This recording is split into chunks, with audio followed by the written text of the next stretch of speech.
Ingrida, aš dar ne vertėjas.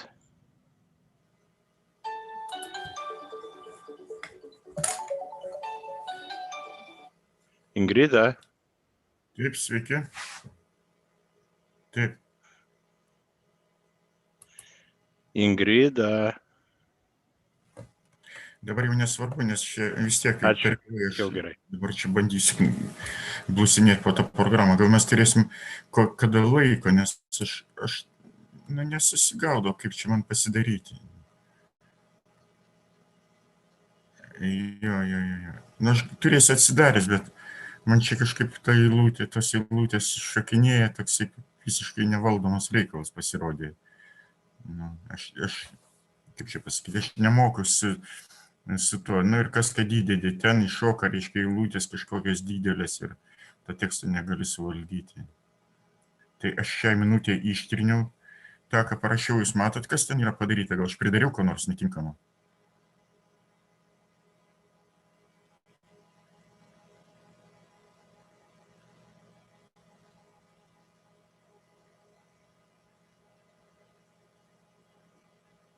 Jo, tai kol kas palikime aš tada į savo šitą. Ir dabar, jeigu aš teisingai supratau, tai aš...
Hello?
Sveiki. Yes. Sveiki. Sveiki. Sveiki. Sveiki.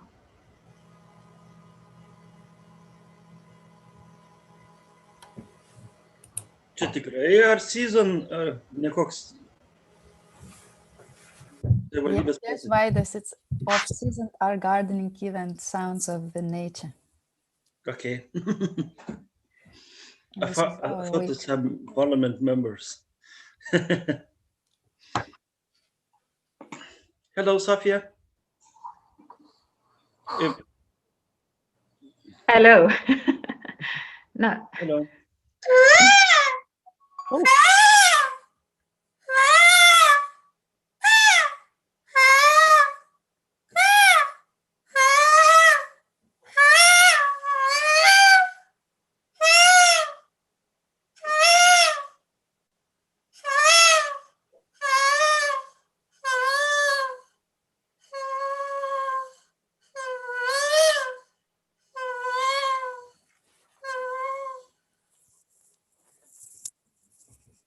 Sveiki.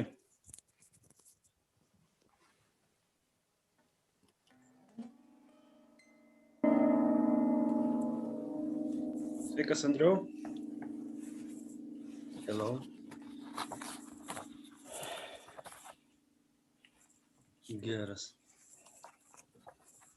So, please.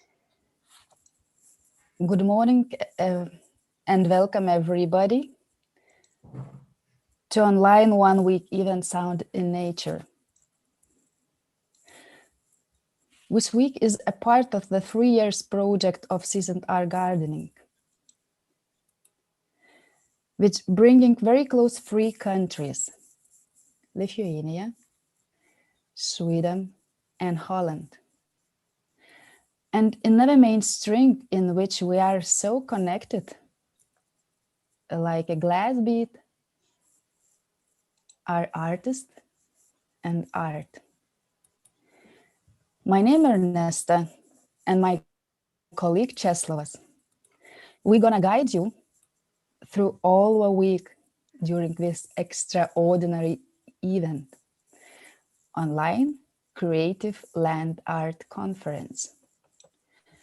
And about everything step by step, after deeper introduction, what is this off-season art gardening project and welcome word, me and Czeslavas will tell you more about the process we are inviting you during this week. And some technical information before we start. It's about translation. We kindly ask you to talk slow and clear, that all we can be understandable for the persons who don't know our language. And if it's possible, just you could wear like very simple earphones and microphone. This is as well for the better and more clear communication, and with no echoing and something like that. It's as well for better connection for us. And one more thing, as long as we are participating in this public event, your participation is an agreement for being this event recorded and maybe published on some official channels of the project requirements. As well, we're gonna stream on YouTube channel this event. And if you don't wanna be here, you can join a YouTube channel to see all the event. And in the chat form, we have the link to the YouTube channel. And now I am inviting to open and welcome all of us to this week event, Agne Balčiūnienė, Deputy Mayor of Ukmergė District Municipality. And yes, we are welcoming all of us. Thank you very much. Good morning, dear ladies and gentlemen. Although the pandemic situation adjusted the plans, the situation is never hopeless. I am very pleased to see all of you in this international online art event, Sound of Nature, which was organized as one of the tasks of the project that implements earth art installations in an open public spaces in the Netherlands, Lithuania, and Sweden. Many compliments to all participants, consultants, and the whole team of this project, because it is another big step towards close communication and cooperation between countries. I have no doubt that this event will be enjoyable, provide a lot of useful knowledge, and leave joyful memories. And finally, I want to end by wishing you a good work and memorable days at this international meeting.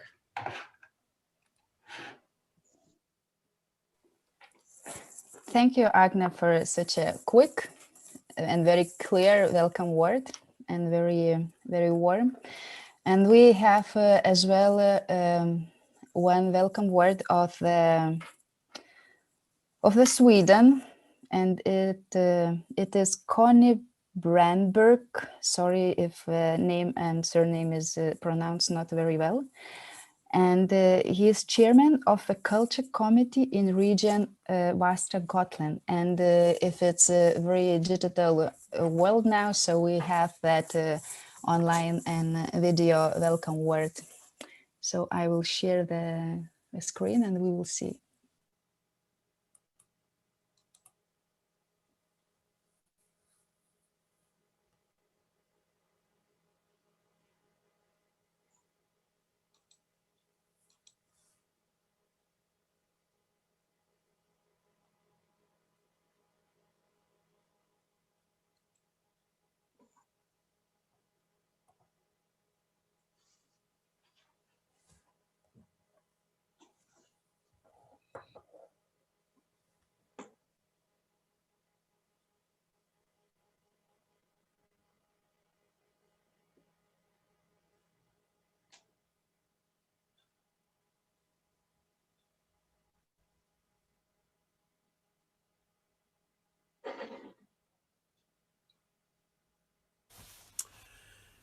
It's a real pleasure for me as a representative of Region Västra Götaland to say welcome to this conference of seasonal art gardening.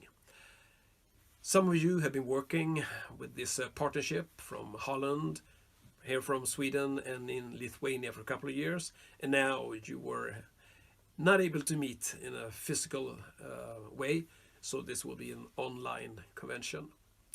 In our region, when we established our latest cultural strategy, one of the strategic goals is about to increase international cooperation. We love to meet people from different nations, and especially to have them here, of course, and to share ideas and thoughts and to discuss culture and to learn from each other. And we are so appreciative that we can have partnerships in various parts of Europe. In England, in the northeast England, there is a cultural partnership, and we joined them a couple of years ago, or rather 10 years ago now, and two gardens have actually been established through that work. In 2017, we were privileged to have the famous garden designer Susie White in Sweden, and she designed the classical British garden at Jonsereds Herrgårdar. Now it's been there for a couple of years and it's been growing, and in 2019 we were able to establish a West Swedish garden. We call it the Buzzing Garden in Gateshead, in the beautiful park, Saltwell Park. And through gardens we have met, and in this project that you're involved in, you also add the cultural expressions to the landscape, to the environment that you will discuss and to develop ideas during this conference. So for me then, I just wish you great days at this conference. And for our friends in Lithuania, We hope to develop our relationships and to make a formal agreement. So we will discuss that with your political leaders in a couple of weeks then. We have a partnership with the Vilnius region's 8 municipalities, and Ukmergė is one of them, and we are so appreciative that Ukmergė is also hosting this conference.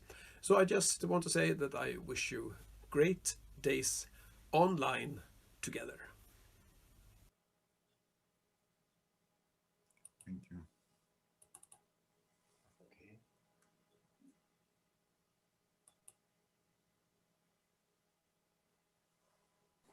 And we have some technical questions and about the translation, because I just forgot to mention that if you would like to get an interpretation, it's in the menu bar of Zoom. In that very low line, and there is like security, participants, reactions, and interpretation. And you would like to select which language you would like to be translated. And if you selected the translation, could you please say for us if you hear that translation?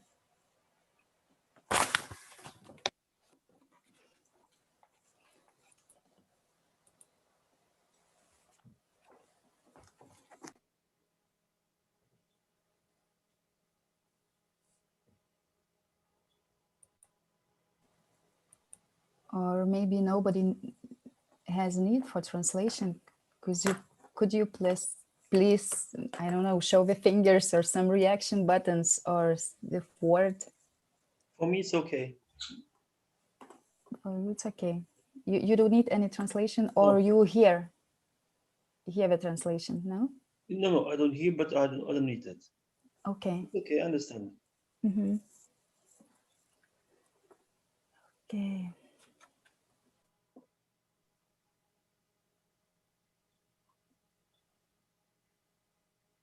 Nice to see you again, people. I'm very happy.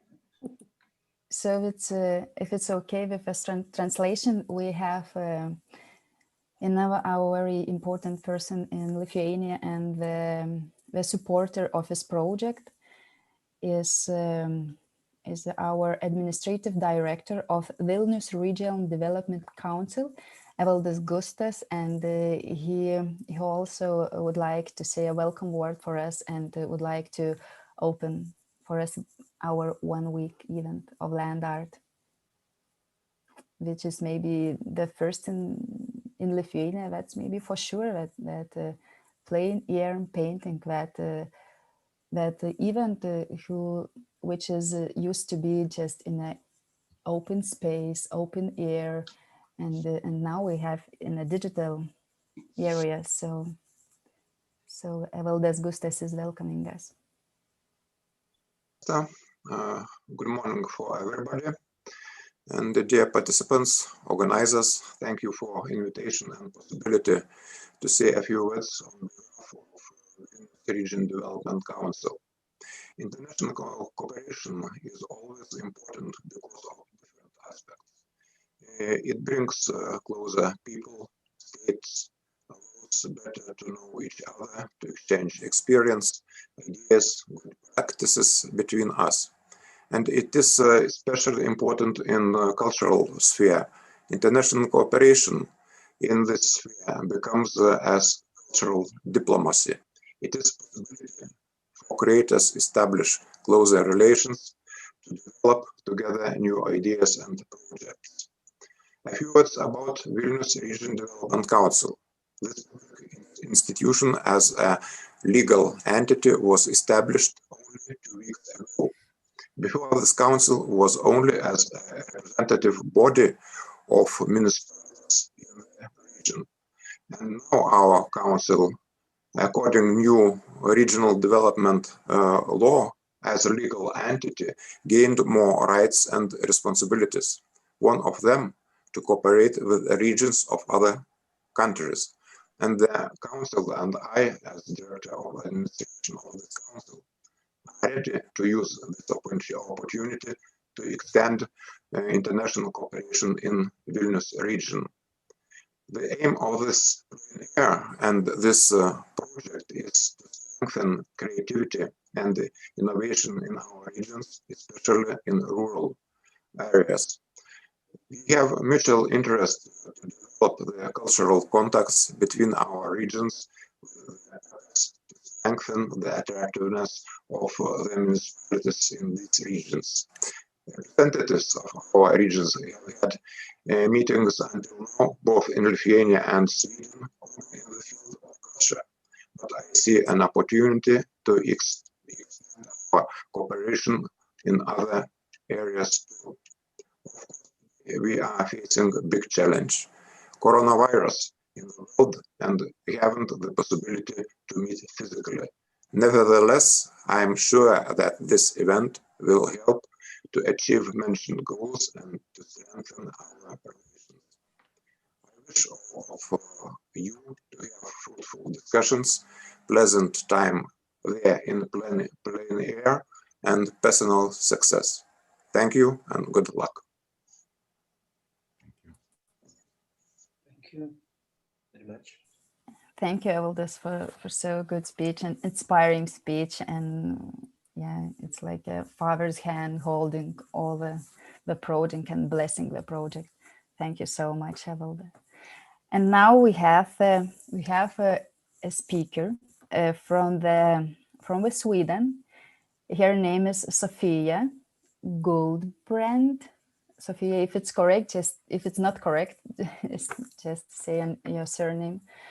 And Sofia is the person who is holding space for this project already for almost 3 years, and she's gonna share about how we succeed through the communication, collaboration through all these 3 countries and 3 years, how the symbolic number is 3. And how was successful and maybe not successful, what was inspiring, and other things, and other precious moments of this project for the past 2 years. And Sofia, technical questions. Would you like that I will share your presentation, or you would like to do by yourself? I can share it. So if you would like to share, I will do you like a co-host to have a possibility to share. That sounds great. Okay.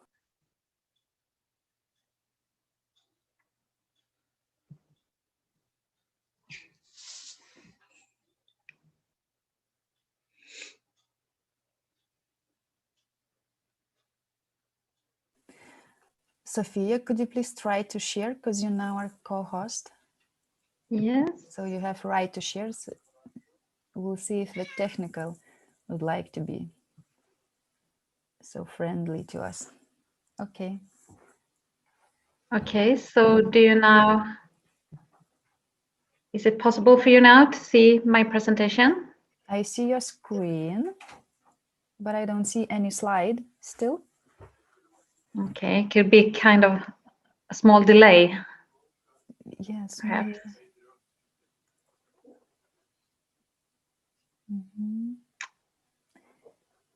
You don't see it? Yeah, it's written that you are sharing the screen, but still it's not any slide.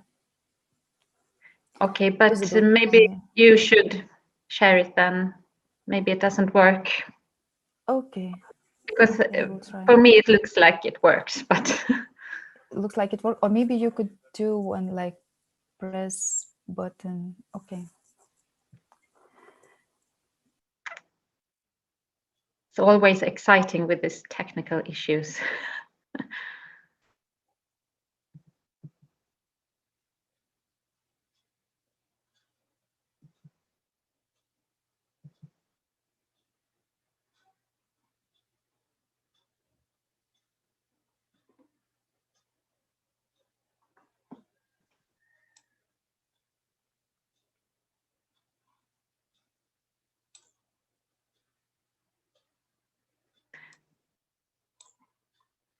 Okay, now I can see your screen. So Okay. Yes, somehow just let me know when I should press next. Yes, of course. Okay. So my name is Sofia Gullbrand, as you mentioned, Ernesta, and I am the project manager of this project. It's a great honor to be here and I'm so excited to this week, of course. This project has been, as you said, going on for almost 3 years now, and it ends this summer. So this is really building up the final of this project. You can take the next picture. Mm-hmm. I don't know why it's not going. The project is co-funded by the Creative Europe program.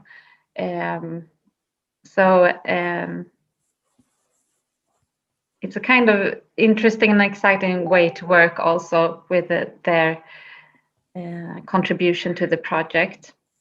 Oh. Thank you.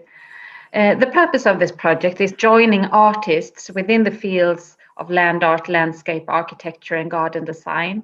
And the land art installations have been made in Sweden and Holland by now, and is planned to be in Lithuania as well. And of course, artists from the 3 different countries are meeting through artists in residences, and the public is also invited to be inspired by the different things going on in this project, like workshops and lectures. And in the upper part of this picture, you can see the different partner organizations. It's Mariestad Municipality and Ukmergė Municipality, and the organization Sense of Place in Holland, and the University of Skövde. And I should mention that the 3 different organizations, Mariestad, Ukmergė, and the one in Holland, we are all working from the kind of same size of cities. So that is a really interesting perspective of this project, that we are working with this different artwork and things to kind of also find ways to develop in sustainable ways, and look at how this land art and other things, how it can contribute to prosperity for cities of these sizes. Okay, you can take the next picture.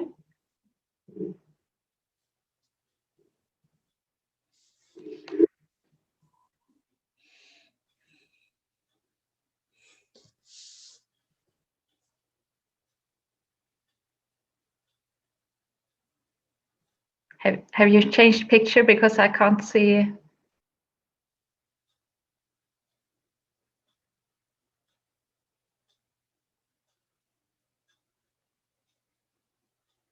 Ernesta, have you changed the picture?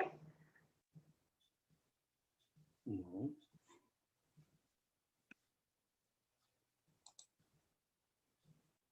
Or should I just continue speaking if maybe the technical issues doesn't really are with us?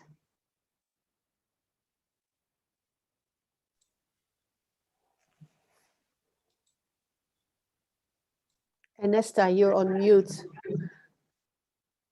Oh.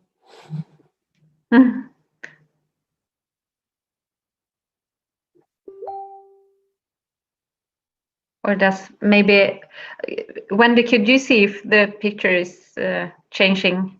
No, it's not changing. No?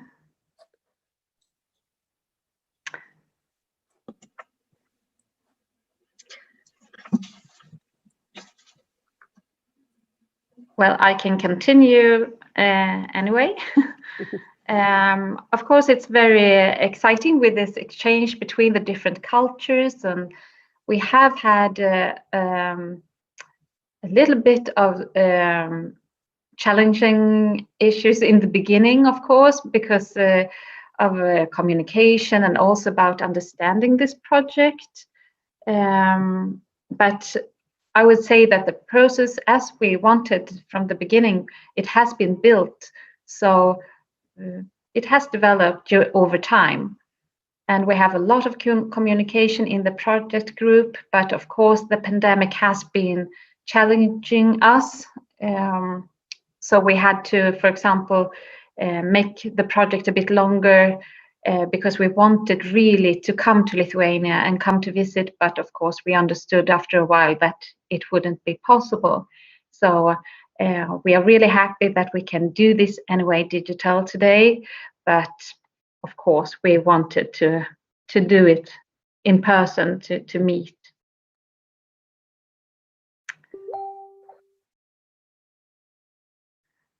And okay, so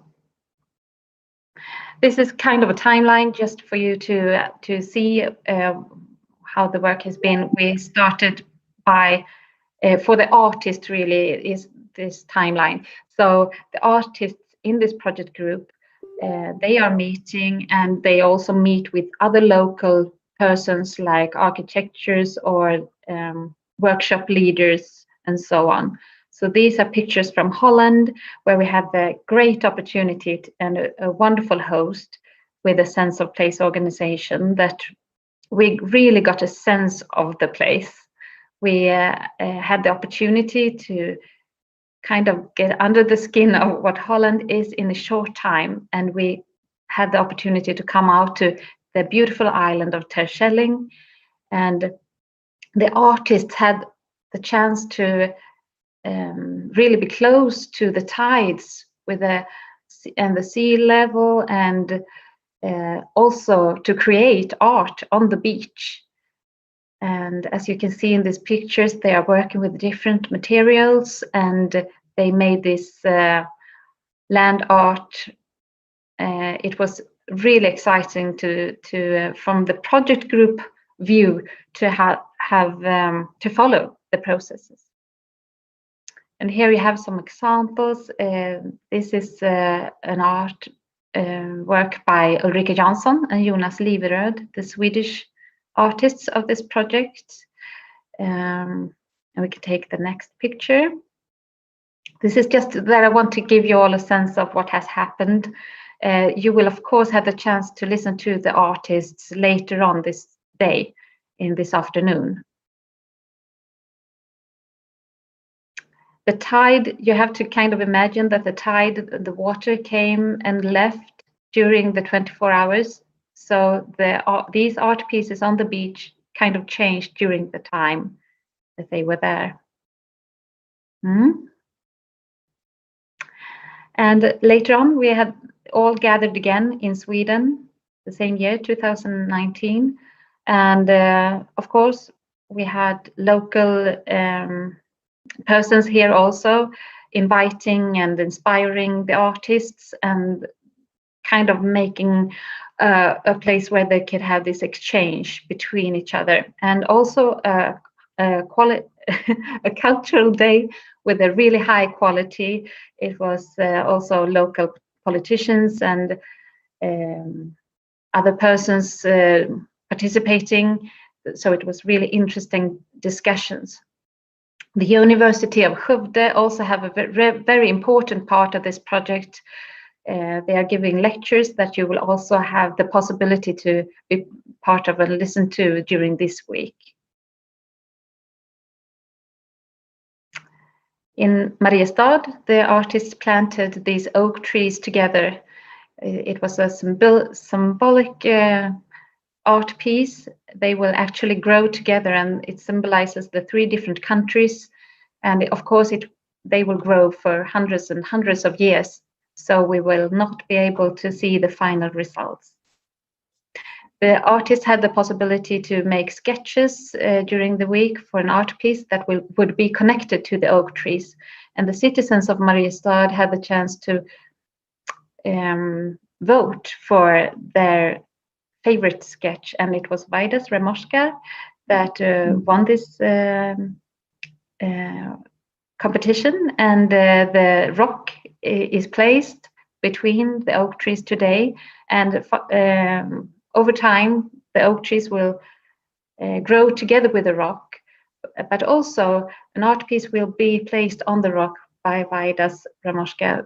That's are 3 small houses representing the 3 different countries.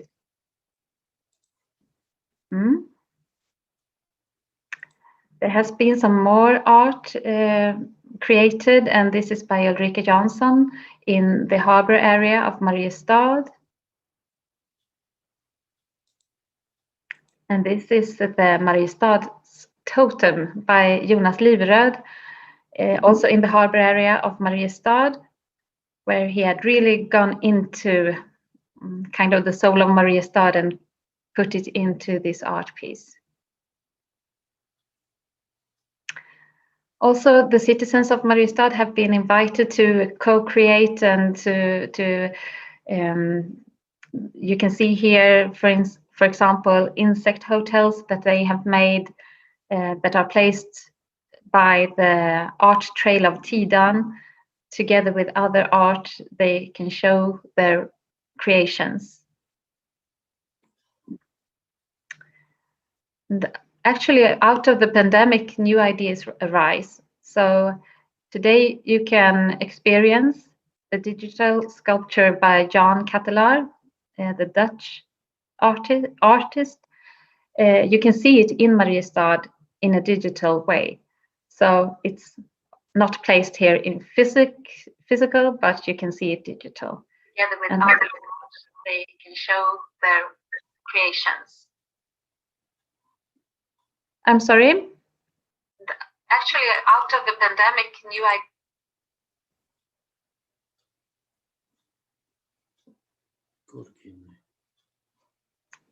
I don't know about you, all of you, but I couldn't really hear what was said now. But yeah, I continue. Yes, I can hear it as well, that question. So we can maybe, yeah, continue. Okay. Well, of course. So what is the purpose of all this? It's, of course, the purpose is for the artist to develop, but also for citizens to be inspired by the artist and the work, and also to show that art can strengthen a place and its citizens and awaken the true sense of unique places. If we build upon that, land art, landscape architecture, and garden design can contribute to the development and prosperity of a city. And this is really what we are trying to explore. And of course, sometimes we success and sometimes it's hard, but also with this pandemic going on, we are trying to find ways, and it's a really interesting and exciting project, and I am really happy to be part of it. You can take the next picture.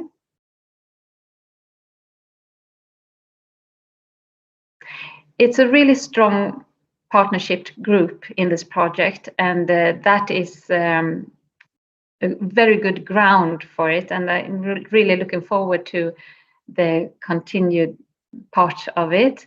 We will soon have a final conference after this, but of course we have this week to look forward to first. So on behalf of the other parts of this project, I will wish you all the best for this week, and thank you also for arranging this. I know that you have a really exciting program, so we are all really looking forward to it. Thank you very much. Thank you, Sophia, for the inspiring presentation, and very clear, very nice, very slow, with some technical issues and struggling. It's a part of our days. And thank you. The biggest thank is for taking care and holding space for almost 3 years of this project, for being the main person who is contacting everybody and who is contacting, and to whom everybody is contacting. So yes, thank you one more time, and we're gonna go next. And Czeslavas, are you here, and do you hear me? Yeah, okay, I'm here. Yes, because I have some suspicion, because we have not enough time to present all our program. Yeah, I want to say a few sentences about that program. You can see, all of us, we can see online, yeah, and you can read it, yeah.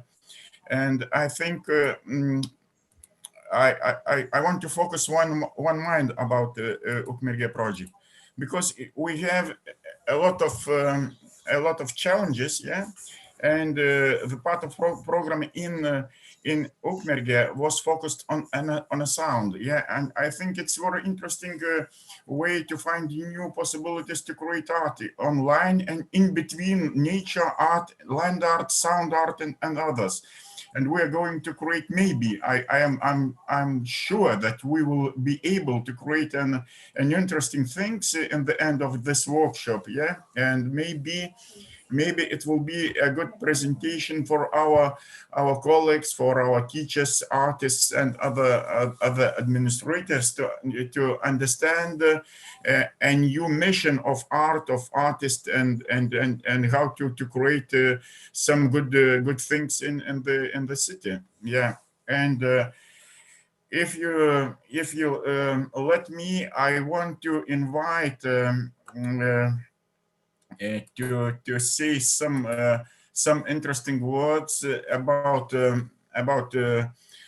Ukmergė is a historical city of Lithuania. It is some kind of a report will be presented by Artūras Sakalauskas. Are you here, Artūras? Yes, I am. Ah, okay. Artūras is a chief of architect department in Ukmergė municipality. He has experience of the heritage like a heritage specialist. I think that he has some ideas about sustainable urban development in Ukmergė and reconciling people's interests. Artūras says that I am open to suggestions from all people on how to develop the city. As I am true, please say interesting words about what you want. Please, screen is yours, Artūras. So the main idea is to plan city with involvement of with the participation of community. So when our plans and projects is meant to with discussion, and the main purpose is to develop those things which is needed to community.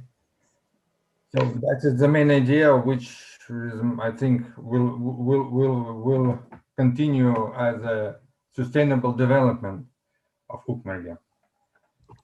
Artūras, and I have a question. Excuse me for interruption. Would you like to share your presentation by yourself, or you would like I should do that? Oh, I thought that Česlovas will present the program of the whole week, and then I will start my presentation.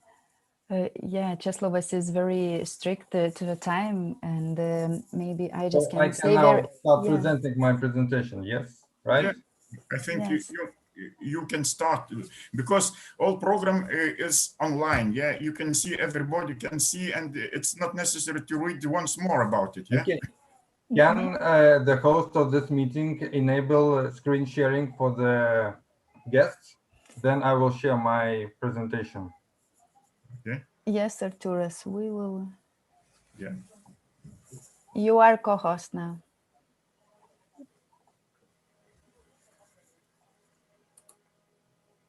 Klausau labai.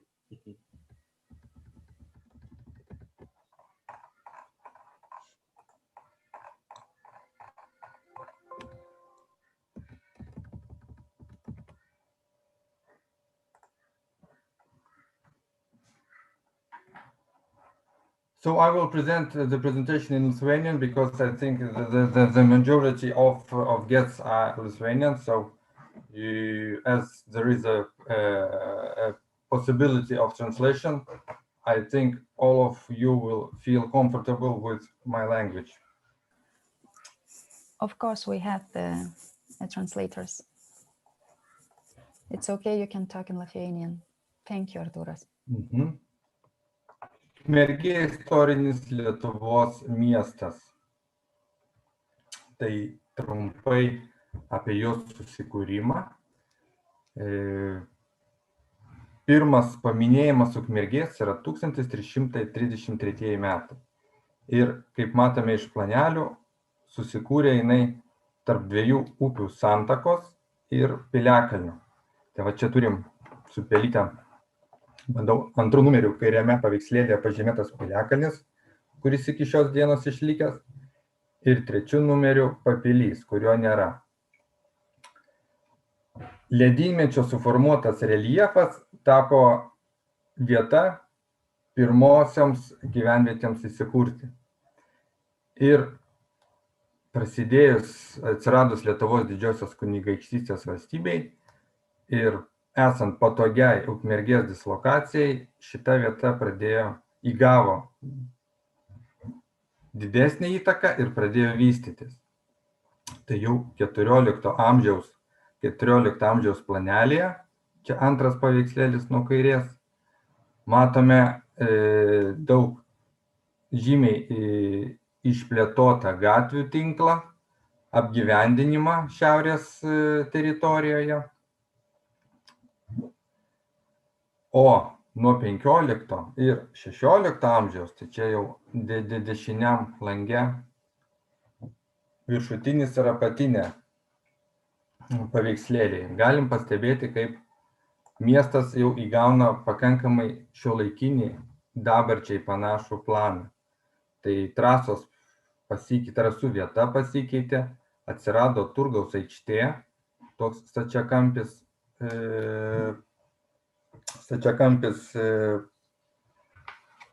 plėmas planelėje, o štrichuota teritorija, tai čia užstatyta teritorija. Ta 16 amžiuje užstatymą paskatino Magdeburgo teisės įgijimas. Tai miestas įgavo savivaldos teisės. Todėl jame jau ne vien tik dėl patogios geografinės vietos pradėjo vystytis gyvenimas, bet ir dėl tų teisių suteiktų galimybės vystyti amatus, prekybą. Ten byloja ir sukurta Turgaus aikštė, anksčiau paminėta, tai yra stačiakampis juodas plėmas. Tačiau žydų 16 amžiaus planuose nebuvo paminėta tarp gyventojų. Pirmasis toks rimtesnis planas 19 amžiaus pabaigoje, dabar prieš jūsų akis, prieš tai daugiau buvo planų, jie daugiau vadinami išplanavimo planais, vystymo planais, kurie net ir nebuvo įgyvendinti dėl to, kad per daug radialinio plano ir neorientuoti į gamtinę padėtį. Ir per 18-19 amžių jau susiformavo miesto užstatymo ypatumai. Tai fasadai, namai turėjo būti statomi fasadai gatvę, o stogai dengiami gontais. Gatvių pakraščiuose kasami nutekamieji grioveliai. Dėl dažnų gaisrų miestas nuolatos buvo atnaujinamas.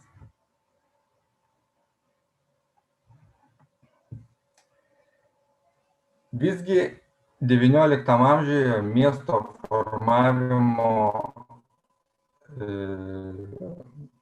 silueto formavimo dominantės išliko Pilies kalnas, kurį mes dabar ir matome paveikslėlė, ir Piliakalnis, tai yra, ir Pilies kalnas jisai kairiau.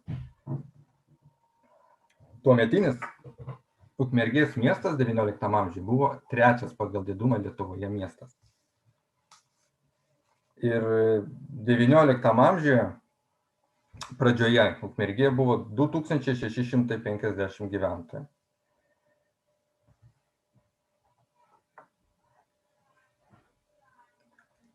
O va toks vaizdas sutinkamas nuo Piliakalnio.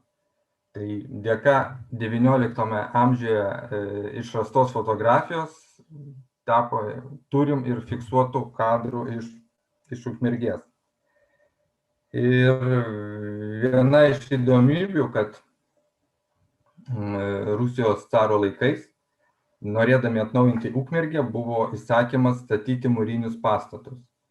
Ir net yra fiksuoti archyviniai įrašai, kai žydai skundėsi, jog jiems neleidžia sutaisyti prakiūrusių stogų, o reikalaujama statyti mūrinius pastatus. Tai čia mes irgi nuotraukoje pakankamai galime žiūrėti detaliai, kad dalis pastatų yra mūriniai, dalis mediniai. Tai toks XIX amžiaus pereinamasis laikotarpis.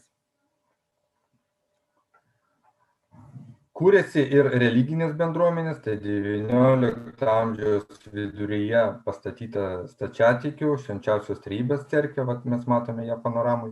Už jos tolėliau nuo XV amžiaus buvo katalikų bažnyčia Švento Petro ir Povilo.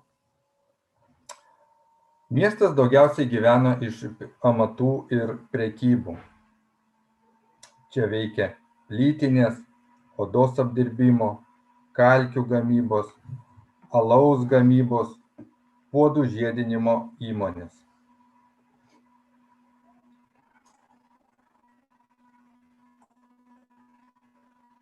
Na ir akivaizdžiai dar sikelį įrodomas tas pereinamasis laikotarpis. Jau 20 amžiaus pradžioje gyveno 13 400 gyventojų. Tai priminsiu, per 100 metų Ukmergė padidėjo 11 000 gyventojų. Šiandien Ukmergėje yra 16 000 gyventojų. Tai iš esmės pakankamai šiuolaikinis gyventojų tankumo prasme miestas jau 20 amžiaus pradžioje atsirado. Ir jau plėtojasi ne tik šiaurinėme Šventosios upės pakrantėje, bet ir pietinėme, kairiajame.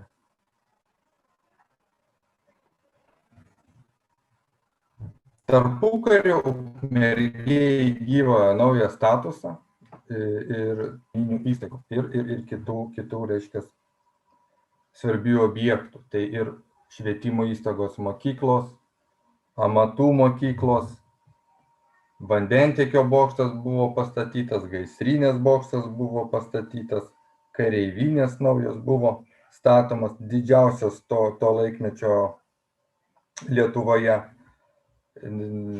Tačiau 20 amžiaus pradžioje pastatyta siaurukas tarp Kauno ir Ukmergės atvirkščiai buvo sunykęs, nes atsirado autobusų susisiekimas.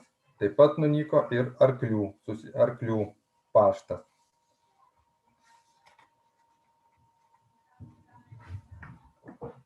Būtent tarpukariu ėmė telktis dėmesys kurortui ir poilsiui.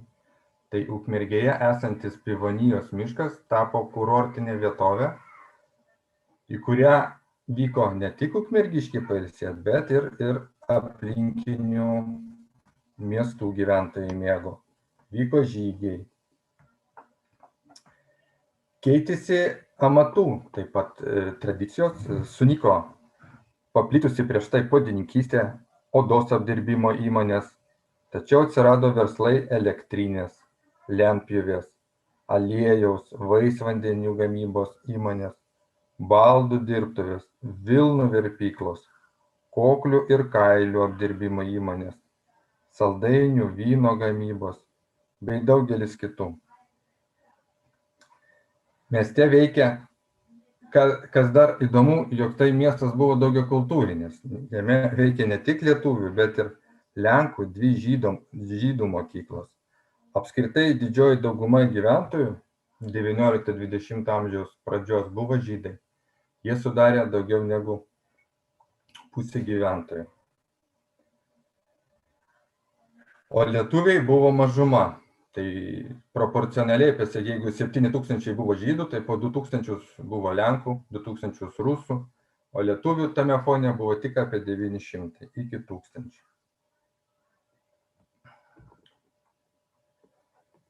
Po Antrojo pasaulinio karo miestas pradėjo plėstis.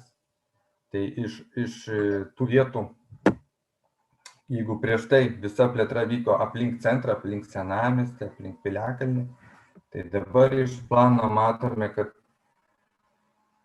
išsiplėtė užstatymas daug toliau už periferijos. Tai iš esmės tai buvo tipinės architektūros daugiabučiai, pramonės gamyklos, individualus užstatymas. Visgi Ukmergė išliko pramonės miestų, jau galbūt prekybos mažiau, bet pramonės tikrai liko ir tai buvo tokia pramonė kaip odos, avalynės kombinatai, gurguolinių dirbinių gamykla, baldų kombinatas, mechaninė gamykla, linų fabrikas, metalo gamykla. Mokyklų irgi jau padaugėjo, buvo vietoj 2 vidurinių, atsirado 6 vidurinės mokyklos. Na ir nežiūrint visų šitų pokyčių, iš dabartinių nuotraukų mes akivaizdžiai matome tą istoriją, kurią įvardė tekstai, bet jinai matoma ir grafiškai. Tai vis dar Piliakalnis yra ta dominantė miesto aplink, kuri įprasminė ir įkūnija Ukmergės senąją miestą su istoriniu užstatymo fone. Ir netgi juodai baltose nuotraukose iš pirmo žvilgsnio reikia pakankamai detaliai įsižiūrėti, norint suprasti, jog tai yra šiuolaikinis vaizdas.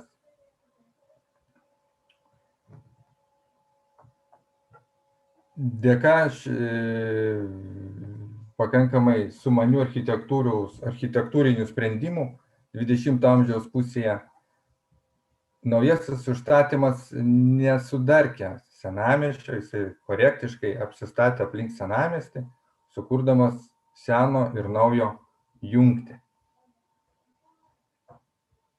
Ir pakilus virš miesto naktį, akivaizdžiai galim tas išvelgti trasas nuo pirmų schematinių 15 amžiaus planų, kur buvo 4 pagrindinės trasos įvardijamos. O grįžtant prie mūsų temos, garsas gamtoj, tai šios nuotraukos dar kartą parodo, jog nežiūrint visų plėtrų, gamybo matų, Ukmergė buvo betarpiškai su gamta susijęs miestas. Ir netgi dabar senamieste esant, tu gali pagalvoti, jog tu esi pusiau gamtoje. Štai šita nuotrauka ir yra to įrodymas. Tai yra senamiesčio zonai padaryta nuotrauka. Praktiškai gamtoje esantis senamiestis. Ir žmonių telkinys būtent senamiestį ir parodo tą jo istoriją ir branginamą žmonių vietą. Reikia paminėti, kad Ukmergės senamiestis yra vienas iš 7 Lietuvoje senamiesčių. Tai dar sykeli įrodo Ukmergės kaip istorinio miesto statusą. Ačiū. Artūrai, o prieš tai buvusi nuotrauka, kurioje tai fotkinta? Čia nuo Vilkmergėlės upelio, link Gedimino gatvės. Ai, supratau. Dabar jau matau. Gal kas klausimų turi? I just would like to say that we have discussion time, and maybe we could be like to hold the sequence of our day that we first of all we're listening, and after then we just have a discussion and like bringing to the space our questions afterwards. Okay. If it would be possible, just. Yeah, okay. Thank you. Arturo, thank you so much. It's a possibility to our community to understand more our city, to understand our levels or maybe layers of city, that it's a very complicated organism and must at first be in our minds that and before we start to create something, it's very good news to understand what it is and where it must be our art piece in what place. And you mentioned it. It's very important to note that the art must be a special place. And we are understanding that Ukmergė city, the main part and interesting part of our project, this is the old town. if I understood good. Yeah. Yes, you are definitely right. Yeah, okay, thank you, Arturas, so much. And Ernesta said that we must discuss about it. Maybe some professional questions will be more interesting and more deep, can be discussed in our discussion time. Yeah. So I want to invite now the lecture, Art Meaning, Public Space, Land Art, Art of Local Specificity, and it will be presented by Aušra Trakšelytė, an art historian, critic, and curator, finished PhD studies at Vilnius Academy of Arts. His fields of interest are contemporary visual art, public art, and site-specific art and theory.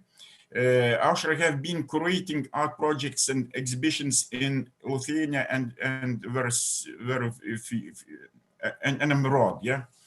Since 2014,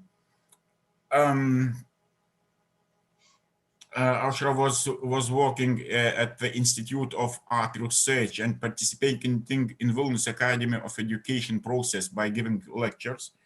Yeah, maybe I said everything about Aušra, but if it not, if you are here, you must say something more if you want. Yeah, the screen is yours. You are here?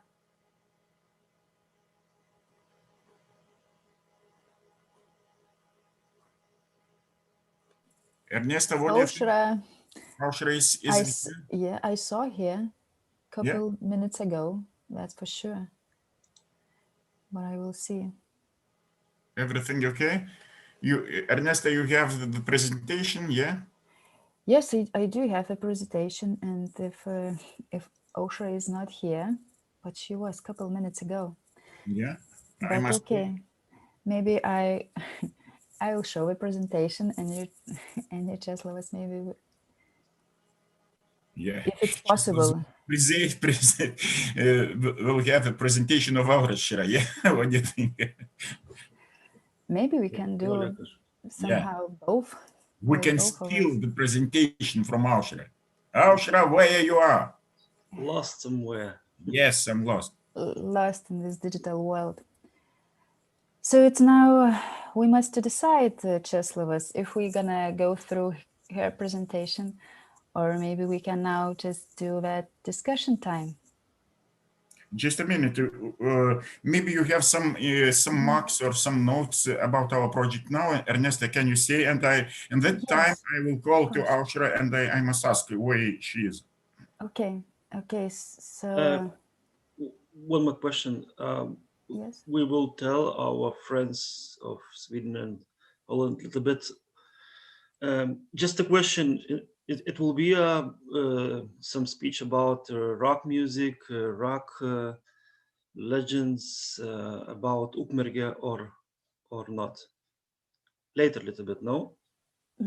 We're gonna have something about the music and sound, but as I saw all the material, I didn't mention about the rock music, but what I really mentioned that Jack has a guitar. Yes, so maybe Jack is an artist. So we were talking, and I saw a guitar. Maybe, and if it's very important for you, like an artist, like a curator, we can do some. Or if you maybe would like to share later about that rock music and rock stars from Ukmergė. It will be possible. We can arrange everything. The main thing is that you could feel more comfortable and comfortable in this digital Artland conference and workshop week. And really what I would like to say very shortly about all that week, and I don't want to go through the specific names about the agenda or program. I would like to talk about it in a more structural way, that we have 5 days.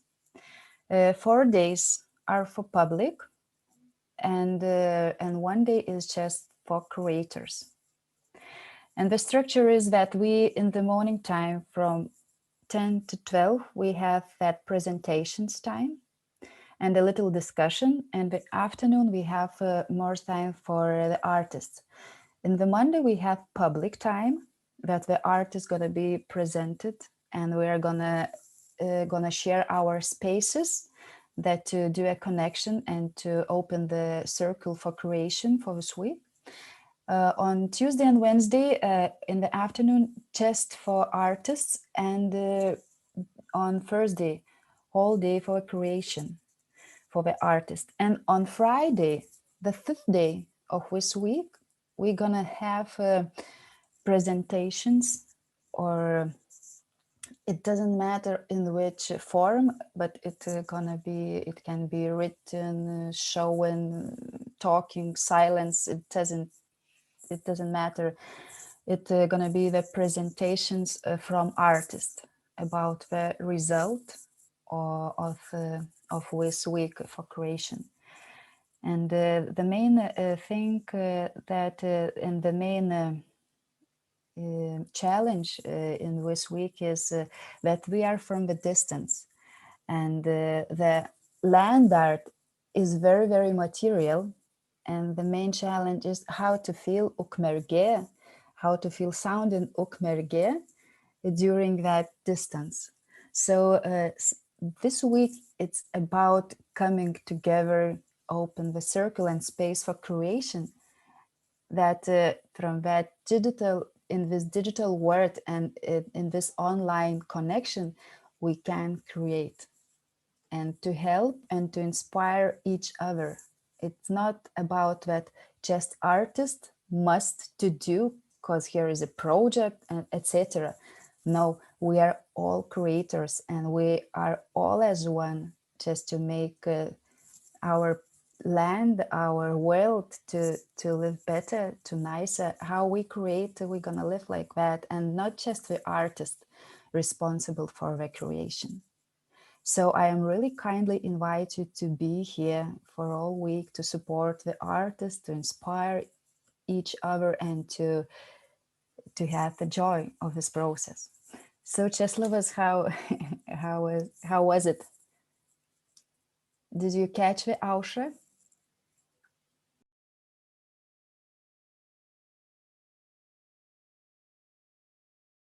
Czeslavas, we can't hear you. Czeslavas, you are muted. Yeah, okay. Just a minute. I have no contact with her. Do you saw the screen that Aušra was connected to us? Yeah, I guess so. I don't know where she is. Okay. What do you think? Now she's not here now. Okay. Now we have some time to have a discussion about what we want to talk, and how we must moderate our all week, and maybe some of our colleagues have questions, and we can try to answer and to maybe develop some other problems or some guidelines, and I'm waiting to the questions. What do you think? Yes, we can have questions for the presenters from the audience. We can have questions from the artist. What is the anxiety or some curiosity about this week, or maybe about Ukmergė, or if Vaidas was talking about the rock music, so we maybe can talk, or maybe he could present these rock musicians. If in the space is something arising, so we can meet it and talk about it.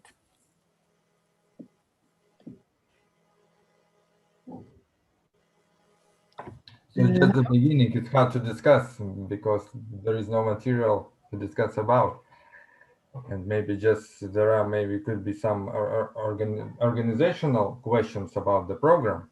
So maybe we can hear some presentation of the program which we will face in this week. How do you think, Czeslavas? Yeah, we can run quickly all the program points. Yeah, and maybe you will see some notes. Yeah, and you will say in this, and we can run it. Yeah, okay. And I saw that Ulrika Jansson, if I'm pronouncing the surname correct, she was raising a hand. Maybe we can listen to that question. Hello, everyone. I just had a question to Arturas about the mound. Maybe I missed. What is it? And it looked very interesting. Could you tell a bit more about what the mound is? So the mount is the historical element of Ukmergė, which was created by people, by some prehistorian people, I can say. And the place of mount is situated because of the ice age, which created the form of nature in Ukmergė. So the river Šventoji, those hills around, that was the perfect place to build that mount. So it's the history of the mount is very similar to Vilnius Mount. Just it is specific with the place of situation, I could say. And the place to build the mount could be good for living and for gynyba. Defense. To defense. Can I a little bit say a little bit more? Sure. Many years ago, there was a ice age. Ice was about 1 kilometer or more high. And what is very interesting, what connects us, this ice comes from Sweden territory, and we have the same stones from Sweden. Well, you give us stones from Sweden. Well, and not only from Sweden, but from that territory. And well, these mounts with these hills, one of them there was a castle. This correctly, that one, I don't know what was that. What was here? Arturas could say correctly.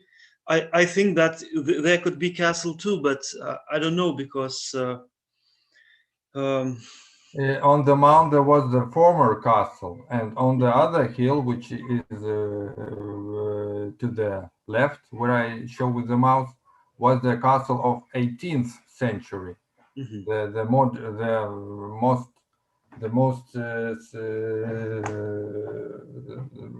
More modern castle. Mm-hmm. Well, in every Lithuanian, not every city, but Ukmergė is unique. How to see? Not every one city has a hill like this in the center of a city. You know, it's in Lithuania. In a lot of places, there is thousands of these hills. We call them Piliakalnis. It's a mountain hill or Pilkapis, but it's different a little bit. Yes, I maybe just about the translation, and to be more clear, mound with the end of D, that can be translated like hill fort. Yeah. Just for words to be the more precisely for communications. It's like a mountain, but mound or hill fort. This thing that we see in the picture. Oh, and I think Arturas will say correct. It could be, it maybe was a wooden castle. What's interesting, because in the Europe there was stone castles, and wooden castle. We was how to say, great at that. Yeah, we hadn't had much stones. The wood was more popular, and then first stone or kaip ten plyta, brick forts started to build at 15th, 16th century. Until that, there were wooden castles. And archaeologists say that there was a wooden castle.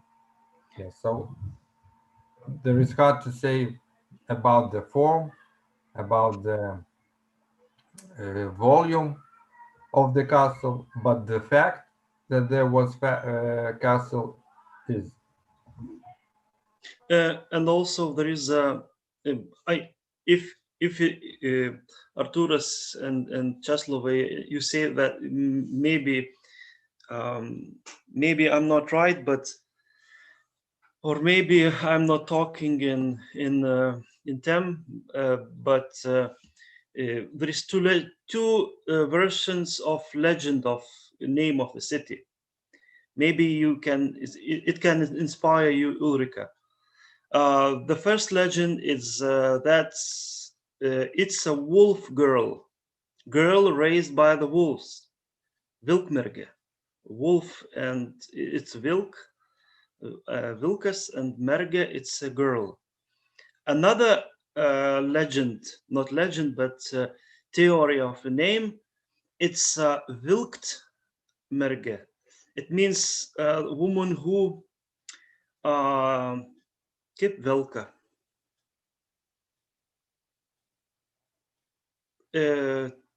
Velka, do you mean taking on? Yeah. Is dragging. Yeah. It's like woman who dragging ships in the river.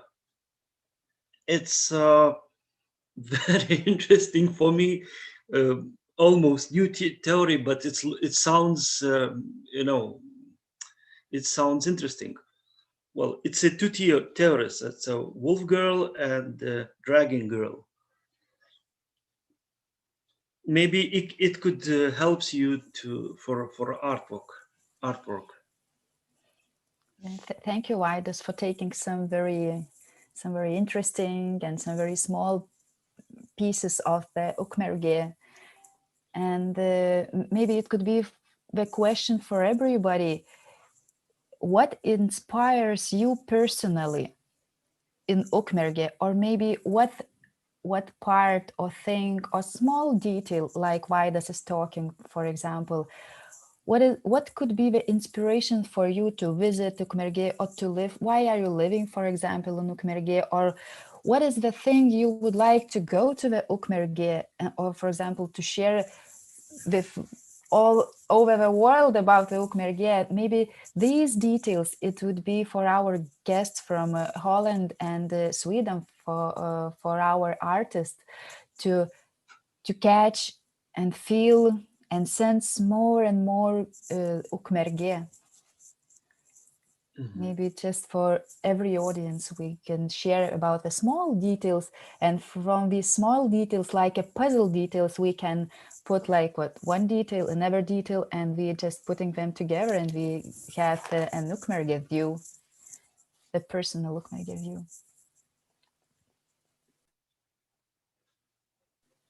And maybe we can leave this this picture of Mound Hill Fort. No problem.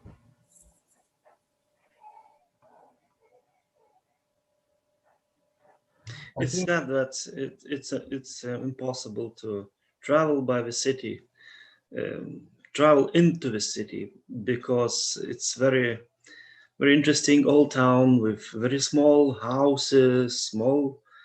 Oh, it's so discovering place. You can discover so much that I discovered 5 years ago that there is a house in Ukmergė made by Fachwerk. It's German style. You know, it is Fachwerk in Ukmergė. I didn't know that it is in that city, in our city. Wooden timber construction. Yeah, wooden timber construction. Wood with bricks. It's in German. It's a Fachwerk. don't know how to translate in English. Usually, how does it look? Red bricks, and some with that like wood, and some bricks, red bricks, and then wood in another shape, and then bricks, red bricks, and Timber construction filled with bricks. Yeah. so we have something German in Ukmergė. It's very interesting. And Arturas, can you tell me which house is still standing, the oldest one? Maybe here you in that picture you can show or not. Somewhere. In the picture, the building of municipality is too large to show it. But the next building to municipality of Ukmergė, if you can see my cursor, is the former building of the court. So it was built in 1794. This is the oldest building of Ukmergė. Still standing, yes. Still standing. It was reconstructed, but still the place, the volume is former. Okay. And in my opinion, the unicality, the uniqueness of Ukmergė is that you can feel the very, very tight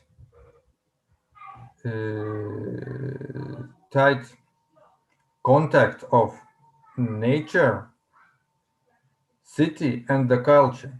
You don't have to go miles to visit city, then go back to visit some river, kurort, some recreational objects, and then travel to museum in other place of the city. There you can look to the city and in one eye shot see nature, see river, buildings, and feel that cultural life. So that is the uniqueness of Ukmergė in Lithuanian context. Compact, mid-sized city with historical buildings, in my point of view. There is, I forgot almost, there is one more legend about Ukmergė. You know about son of Palemonas. It's also legend. It's about beginning of the city. In that time, we wanna be some children of ancestors who came from Rome.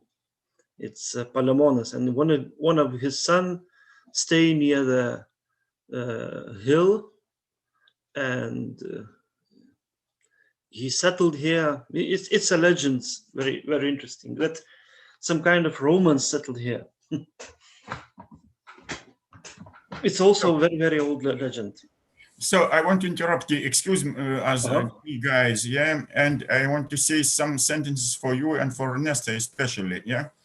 Is it possible to change, because I had now contact with Aušra, she missed the date, and we decided together to exchange reports. My report I can do it now, and Aušra instead me tomorrow. Is it good? What do you think? Absolutely. Absolutely. Okay. Perfect. Ernesta, is it possible to show the first slide from my presentation, and I'm be able to see something about? I don't have your presentation, Česlovas. No? I don't have your presentation. You have no my presentation. Just a minute. I must send for you. Okay, you can send and I can share it. Yeah, just a minute. So while we are dealing again with some technical issues, maybe somebody could somebody talk about the river, this because I heard about that there is nature and there is a river, and the river is Šventoji, I think, that like a glory blessed river. Why? Maybe you have some then historical explanation. Why is that Šventoji here, and what does it mean that? Or it's not so many to talk about it and to explain.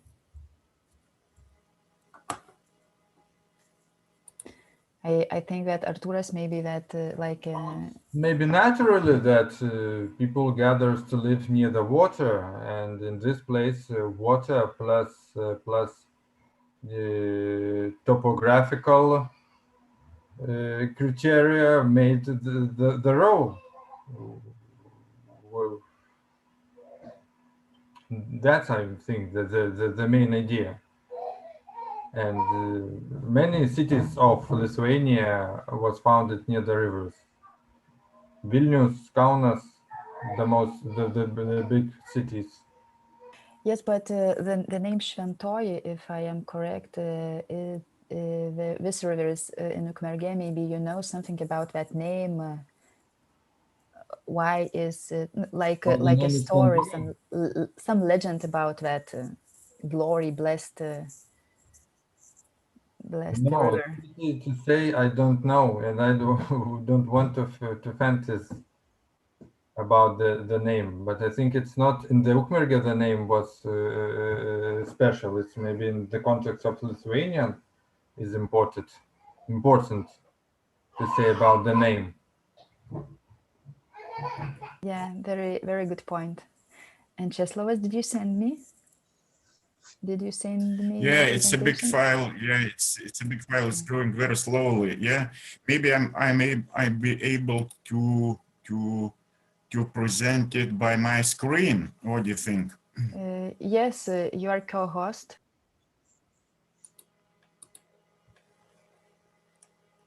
Just a minute. Okay.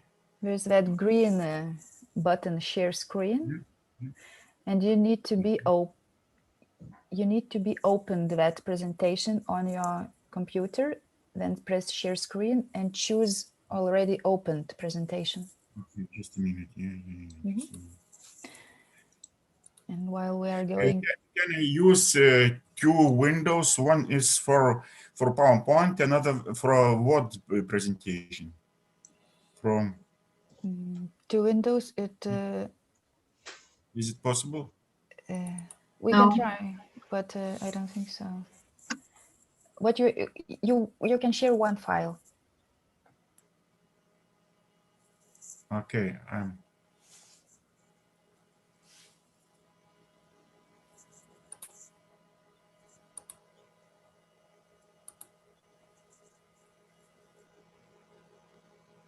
This one, yeah. But after that, you can see all the things, yeah. But I want to see also my Word presentation. So sorry, Czeslavas, your words were like a little bit eaten. Could you repeat the last sentence?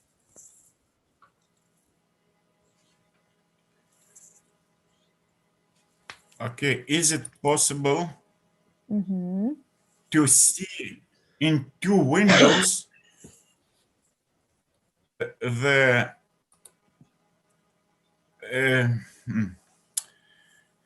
PowerPoint presentation and together the Word, or it's not necessary? What do you think? If you will be explaining and speaking these words from the Word file, so maybe it's not necessary to see them. Yeah, okay. Thank you very much. Yeah. Can you see my screen? Slow. Yeah. Yes, can you see my screen? Yeah. Yeah. Report art in nature, sounds in nature. Exactly. Yeah. Introduction. Program for artists, a message to artists, personal creative practice, slides, and thoughts before the art piece. I want to say something about what I want.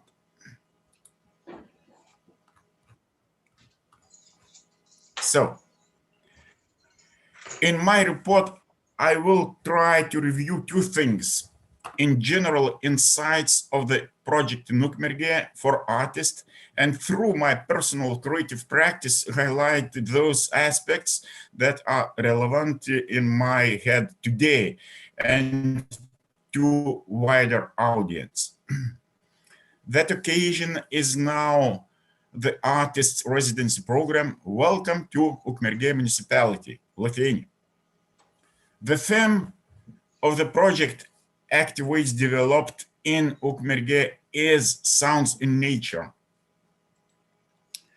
I'm Česlavas Lukenskas, curator of interdisciplinary art, associate professor of Vilnius Academy of Art, curator of the artistic part of this project. I have organized several dozen solo exhibitions, performances, created local and earth art objects and projects in the country and elsewhere.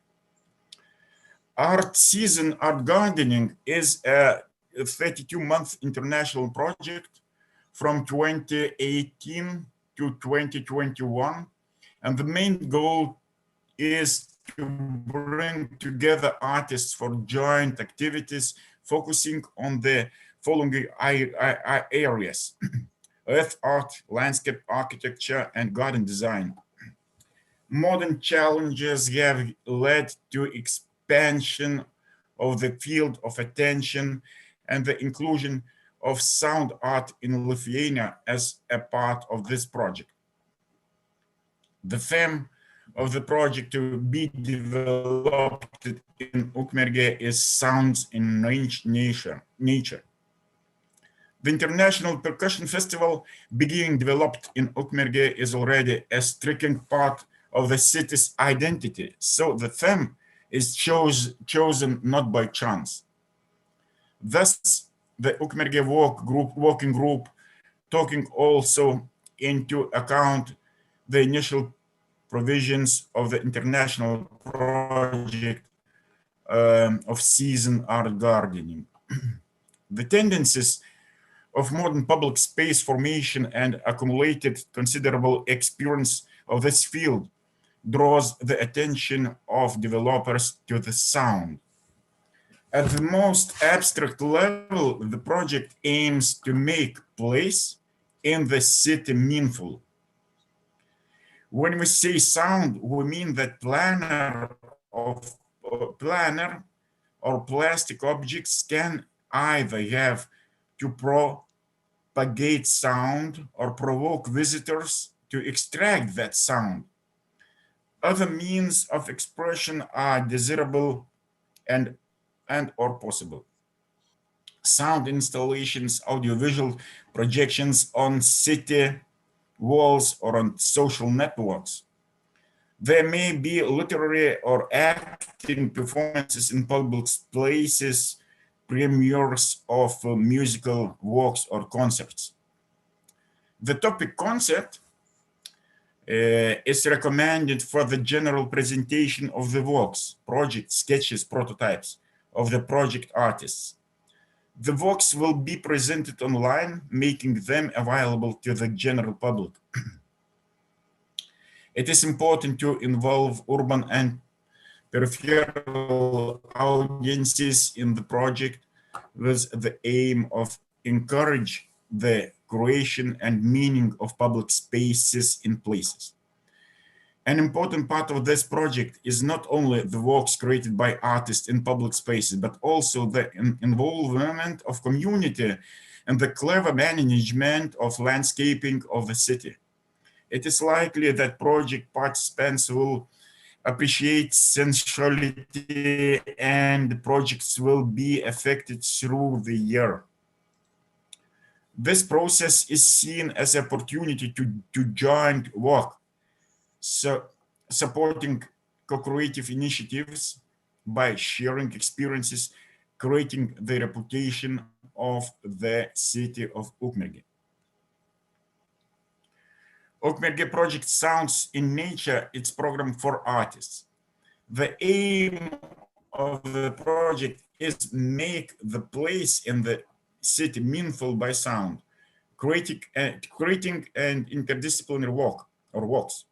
The task of the artist is to find connections between earth art, landscape architecture, audio-video installation, and to create a project sketch prototype for the city of Ukmergė, taking into account the specifics of the place. Plain or plastic objects can or must be emit sound or provoke visitors to extract that sound. Sound installations, audiovisual projections on city walls or on social networks are also acceptable. Artists present their works online to audience spectators in urban and rural communities, providing an opportunity to develop intercultural and interdisciplinary competences. For artists, the relevant, most important message is art that makes sense of the place and its place in the city, or art that makes sense of public space. This message will also be broadcasted to a wide audience. The project program provides artists with the opportunity to fully participate in all planned activities remotely. Presentations and lectures will be public. There will be an opportunity to participate in discussions. Artist-only time is March 23rd from 14 till 15:30, stimulating the creative impulse. It is the opening of the Ukmergė magazine set of objects. The collection of Ukmergė specific objects is sent now, I think. Yeah, every artist, I think this box have. And each artist, so that each author can feel the at least some of the specifics of the place when opened this magazine. Ukmergė magazine will consist of objects presenting time, image, sound, taste, smell, and necessary documentation. It's likely that artists will be able to virtually move to Ukmergė by reading, seeing, touching, smelling, and tasting. Message to artists. We invite you to look at the guidelines of the project Sounds in Nature in Ukmergė, creatively and ambitiously. We suggest looking at the solution of the task in innovative ways, expanding the boundaries of traditional media and becoming a kind of composer, conductor, whose composition and performance elements are text, image, sound, and action. And the place of Ukmergė of performance is a specific Ukmergė city space, nature or exterior. As the condition for the delivery of projects, sketches, prototypes are only remote, we offer to prepare the works in such a way that you have received a kind of concert when delivering them online. It means your work of art has to play, spread the sound, and virtual viewers can experience the impression of an audiovisual installation. The presentation of this working video installations will be a concert online, Sounds in Nature. Okay, and now I want to say some words, because I said that my report will consist from two parts. Another one is personal creative practice. I want to describe my personal creative practice in several manifestations.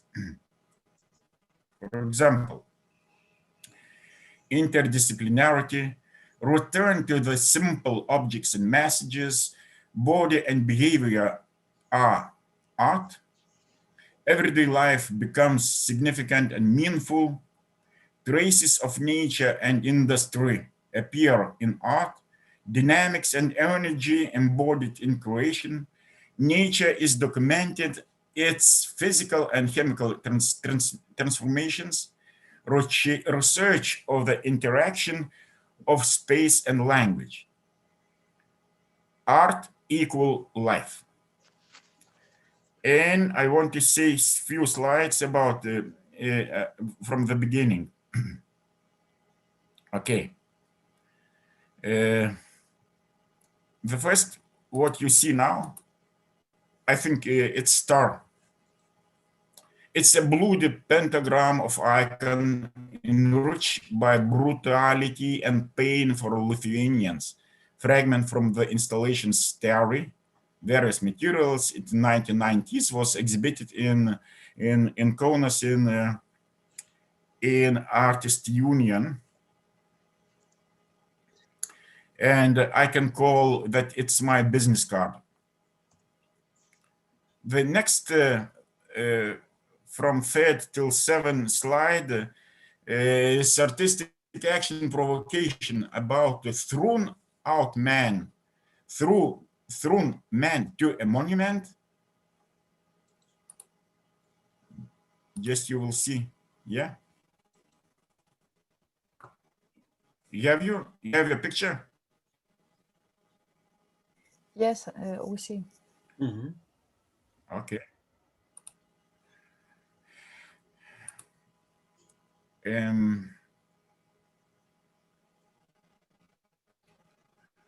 And other artistic actions ejected people.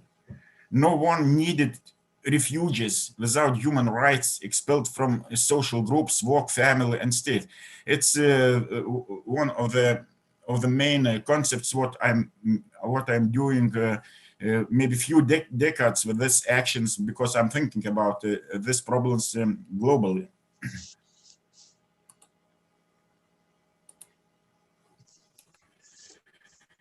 It's me lying now in 1990s. It's me lying near the river Nemunas, like a rubbish, like a garbage. Its body is thrown out from social media, from social context, and it's like a garbage is lying near the river.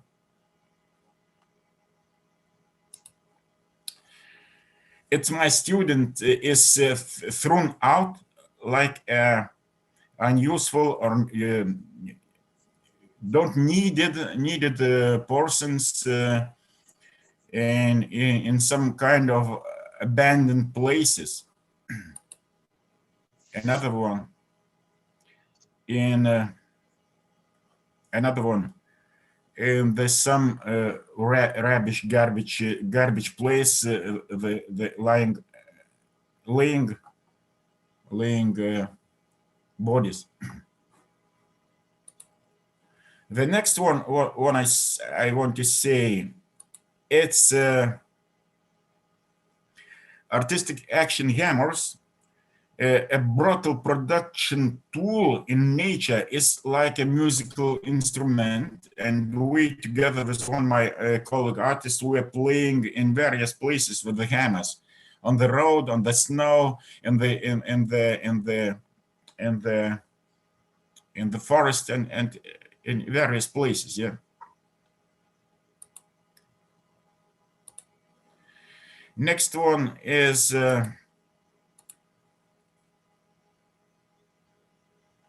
just a minute.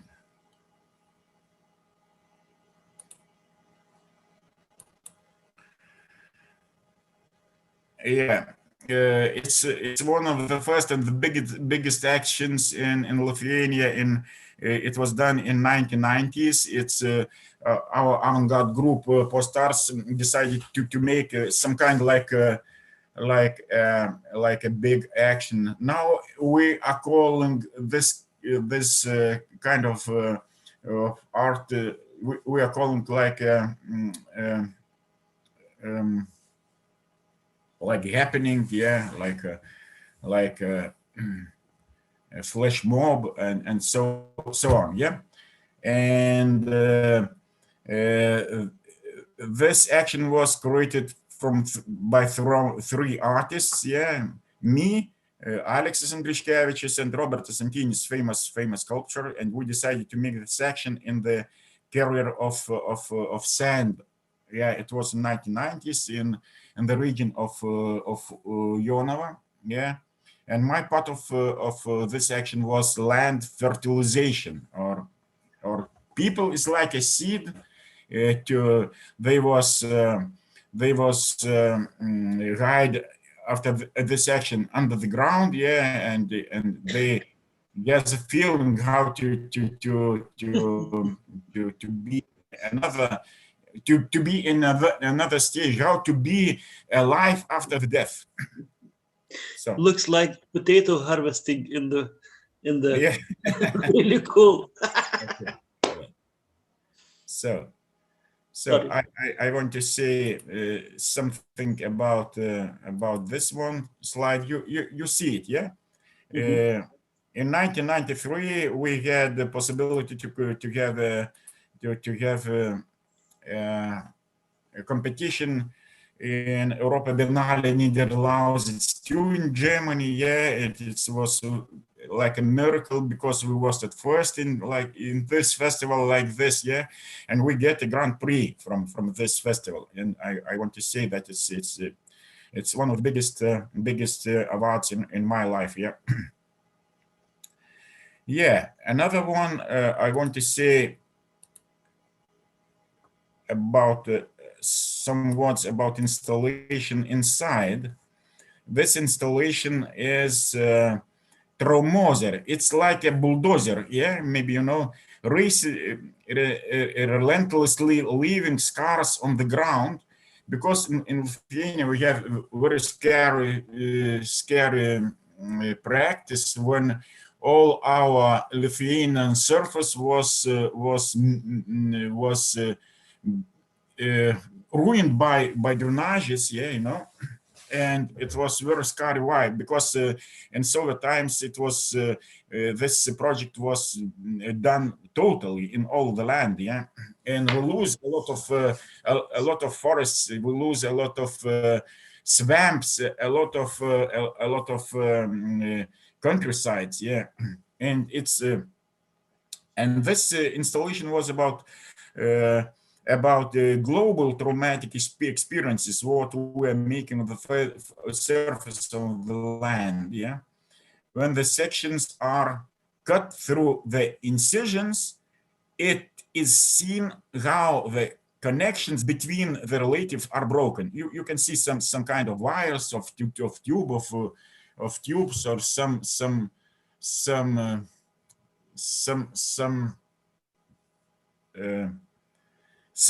kind of connections, yeah, and how natural communication is disrupted, yeah. When we're making some incisions, yeah, on the first surfaces, we can see only some kind of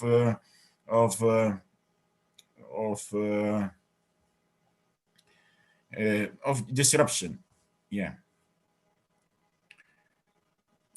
The next one, very interesting. I want to show one of the last my land artworks. It's I did it from natural materials, yeah. I called it a clock, an object of earth, art installed to observe how nature and culture end, hoping that it will grow into greenery and become an object of nature. So, next one. Excuse me, these logs are connected or not? Yeah, it's connected. Before they are connected by nails, yeah, by nails. Yeah. Ah, okay. And this electricity posts? Yeah. How big is this tower? It's 7 meters. Oh, okay. 7 meters. Okay. The next one, what you see is oak books, yeah, with the band saws as a time preserved records in wood. appeared after a long time of observing the cutting of oak in the woodworking factory. I have a big practice in woodworking factory, and I saw a lot of oaks when was cutting, and in one time I have a decision, or maybe some obsession, that in the middle of wood, yeah, in the middle of wood, inside of wood, yeah, we can see some time preservation, and we can see a time, yeah, really like a preserved time in factory in the wood, yeah. Mm-hmm. Yeah, and this wooden boxes, yeah, it's like a box. Sometimes I have exposed them like a wooden box or oak box or Baltic books about nature, and because it's not texts, yeah, there are no texts, only texture and the imagination that inside this book is closed, and we can feel or read it inside, but we cannot open it. You know. Very dangerous work. Yeah. Okay. I have a deal with that saw. Yeah, because in the big contrast, done in big contrast, and sometimes we can feel what is saw like a cultural object, and what it doing with the nature. Yeah, it's some kind of provocation of to make provocation in minds what we're doing now and here. So this is not land object, but it's open area object. It's some kind of industrial design. Yeah, this object I did not all of this thing, but I decorated in the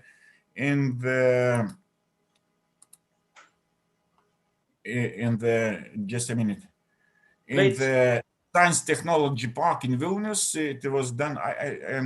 I'm not sure, but I think it was done about 2026 or 5th or 2006, maybe. Yeah, okay. But I think it stands still now. So I want to show this one.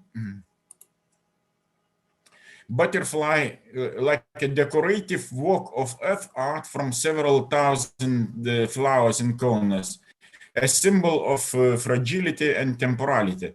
Yeah, it was done, and it was rebuilt a few times, maybe 3 or 4 years. It was we was growing it in various forms.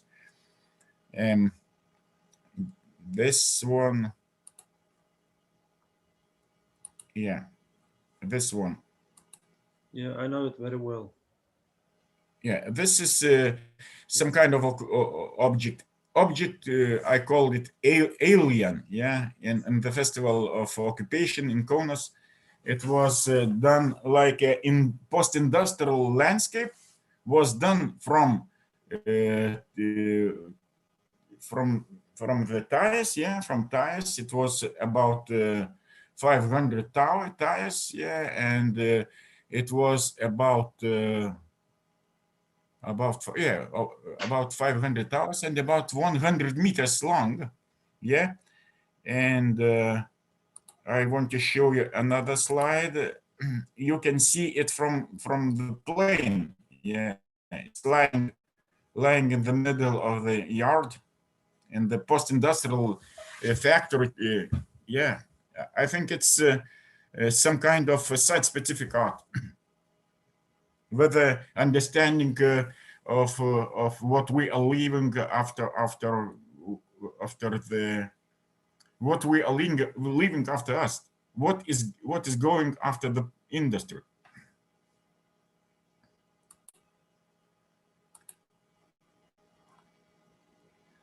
So this one is the earth art project, Eyes of River in Italy, in Brixen, in the river, inside the river. It was interesting that when I did it, yeah, my curator after a few months sent me photos when the big water was going from the Alps, yeah, and it was washed. All my project was washed, and I was very happy that my project just endless. Yeah, it's a nature project. Yeah, land art project with the possibility to be deconstructed.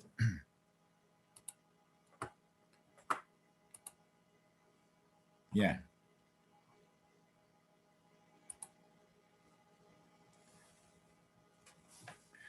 If you see my mouse, yeah,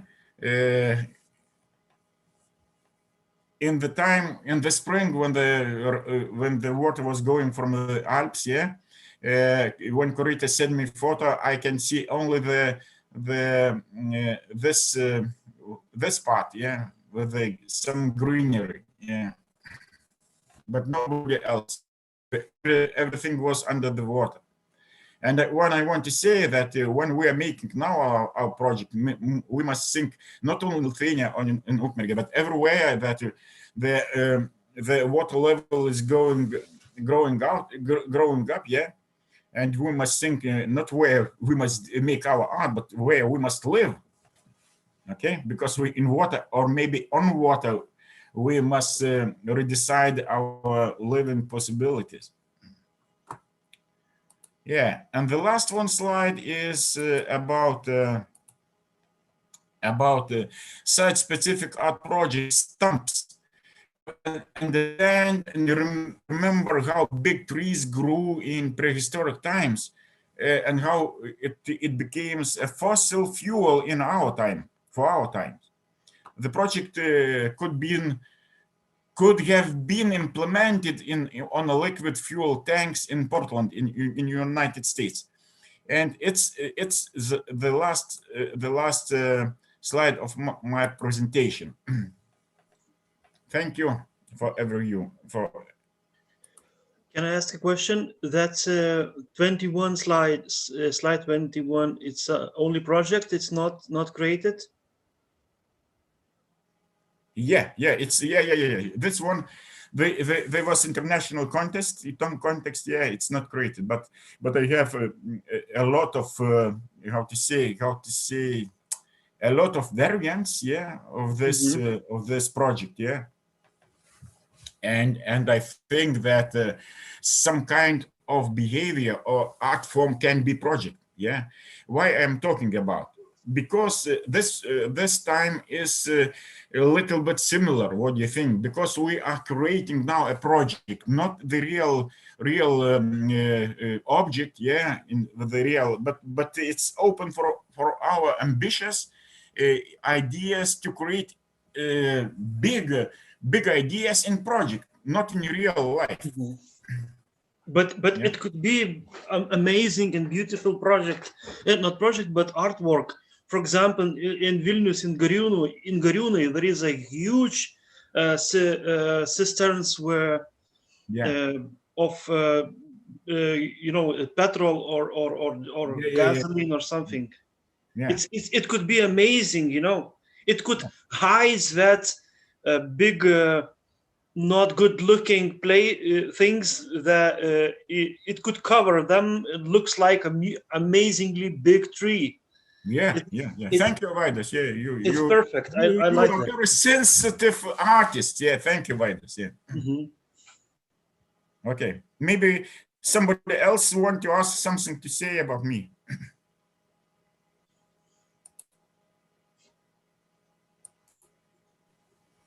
I had a question about you had. I don't remember what you called it. Was it the one before the piece with all the source? It was like did you call it the clock? Perhaps it was like a twisting tower close to a forest. Yeah. Did I understand you correctly? If you said that you wanted nature to kind of reclaim it and start like growing on it? You asked me, yeah, it's experimental project. If you want to talk about clock, yeah, this was was by, done by Stix, yeah. Exactly, yes. So if I understood good, yeah, I had the possibility to create 5 big objects from this, and to make some kind of symbols of Christianity, yeah. For example, clock, cross, column, and apple, and have decision to create some kind of cultural form, big cultural form. It's like a triangle, like a quadrangle, or something else, and I let to be nature on it, and I was looking several years how fighting culture with nature, you know. At first I have decision to put the earth, sand, and some other other things inside of this wooden constructions, and like an hourglass, or yeah, and one of them, for example, cross, is going and growing around with the plants, yeah, and it's very interesting to look that not everyone and plant, and not everyone for example cultural structure can be grown what you want to make greenery from this cultural form. But I understood one thing very much and very deep, that all the things what you are doing with the culture in nature is going back to nature. This thing I understood very good.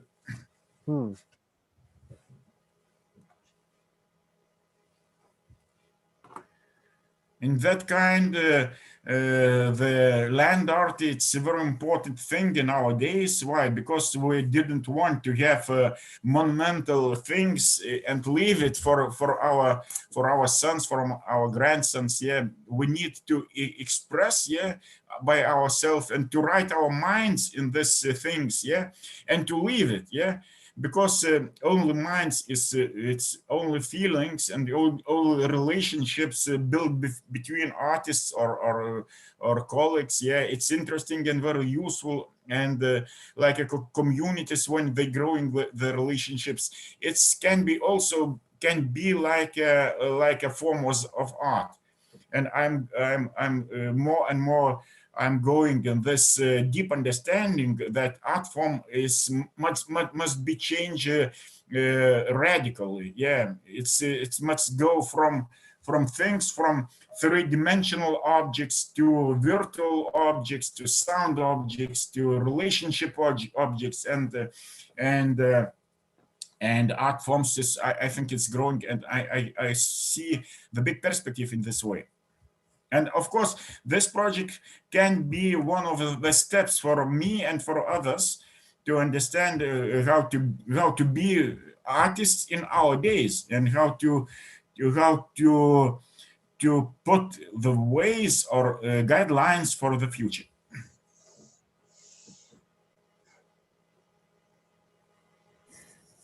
Thank you, Czesław, for such amazing presentation and for very beautiful pictures and art. And thank you for questions, Ulf and Vaidas. We have 3 minutes left till our first part.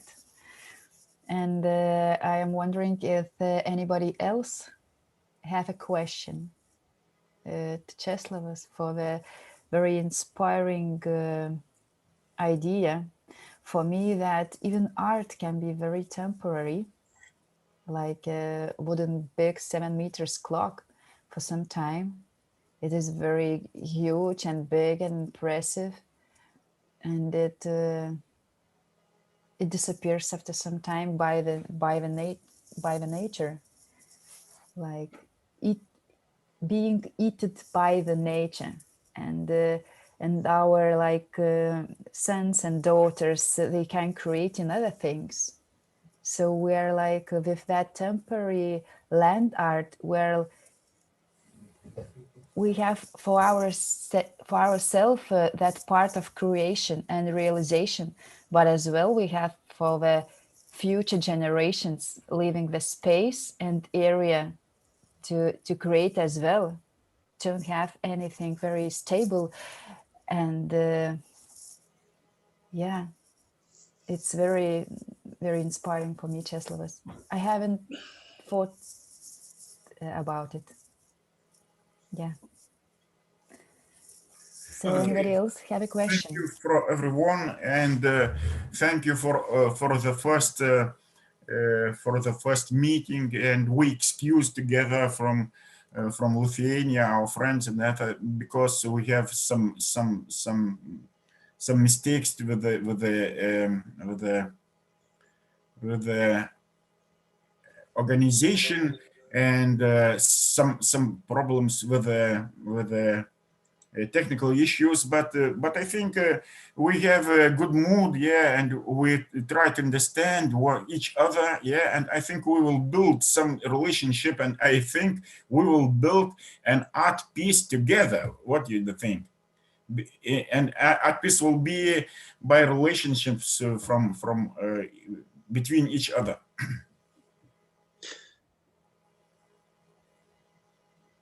And I thought about what I saw in your artwork today. What I saw, Česlovas, it could be, I don't know, maybe you made already, but about that stumps, it could be all the series of works, you know, covering the urban objects, for example, you know. It's a great idea, very great idea.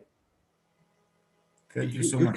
You can cover all the buildings, all the all the city, you know, if you want.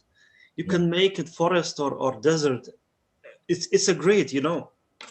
It's look like you live not in the city, where is really no one tree, and you could make it forest, you know. It's amazing. Thank you.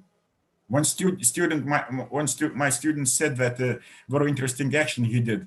He put the bombs to the trees, yeah, but he had the possibility to arrange with the municipality of Vilnius, and he said, I want to expose all the cities all the trees in the city, because I have no place to put my things. You understood me? Yeah. Yeah. And the police was coming time and time and asking what you are doing there. He was showing this document that he has permission to make this action. And after that, police was calling the audience, because they understood that it's really bombs. The trees are holding bombs on the trees, yeah.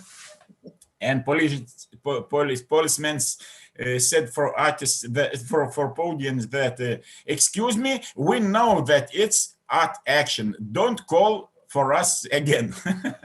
You know. Yeah, that's funny. So yeah, maybe with this funny and very good mood, we can go to our lunchtime. Yeah. For 2 hours, and we're gonna gather again at 2 p.m. in Lithuanian time and 1 p.m. in Sweden and Holland time. And that part is most about the artist, and to open our space to connect, and yeah, to start our circle of creation for this week. Mm-hmm. So thank you for your attention, patience, and questions. Yeah, thank you. Smiles. We will see you soon. Okay, thank you. We'll see you soon. Bye-bye. Bye-bye.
Lietuvių girdisi. Sveikuotis.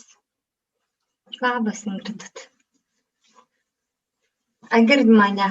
Gerai. Ar girdi?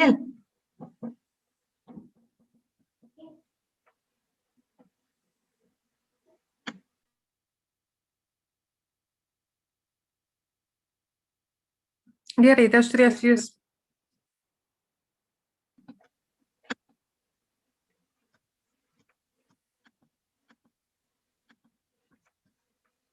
Sveikos, merginos. Supratau. Gerai, aš prijungsiu jūs.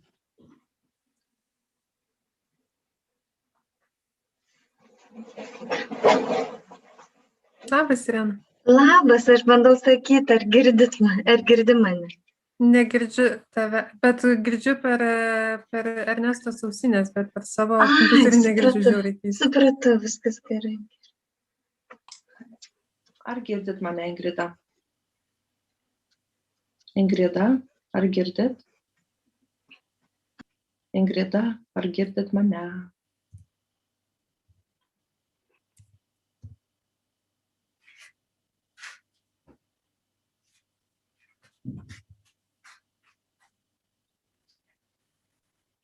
Taip, atrodo, pridėjau jums teisės, Ksenija. Taip, aš esu dabar lietuvių kanale ir girdžiu.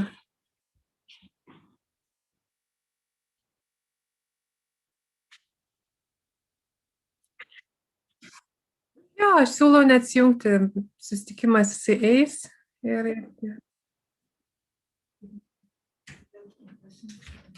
Mhm.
Jervaneks. No. Hello, Jack. Hello, Ulrika. How are you? I'm fine. Okay. Hello. Hello. Hello, everybody. Hello.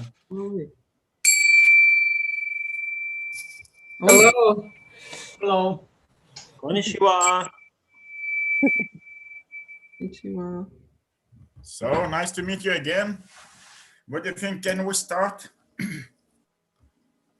Ernest, you are here, yeah? Yes, yes. Good day, everybody. I hope you all have a good rest and some pleasure for your stomach. Okay. And we have, 2 p.m. In Lithuania and 1 in Holland and Sweden, and it's our time to start.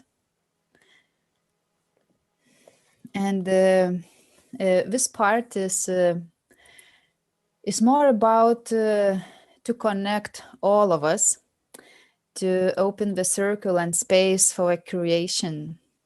And we have here we had in the first part a little bit about the Ukmergė, about the structure of this week.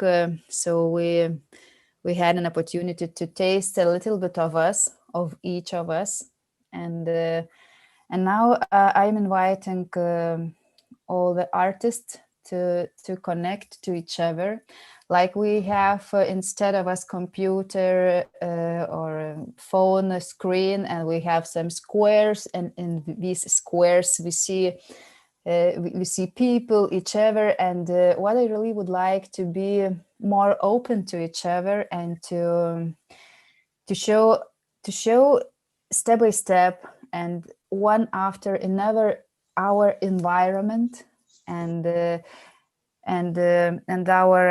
our places where we are, how our spaces are here, and to connect everything.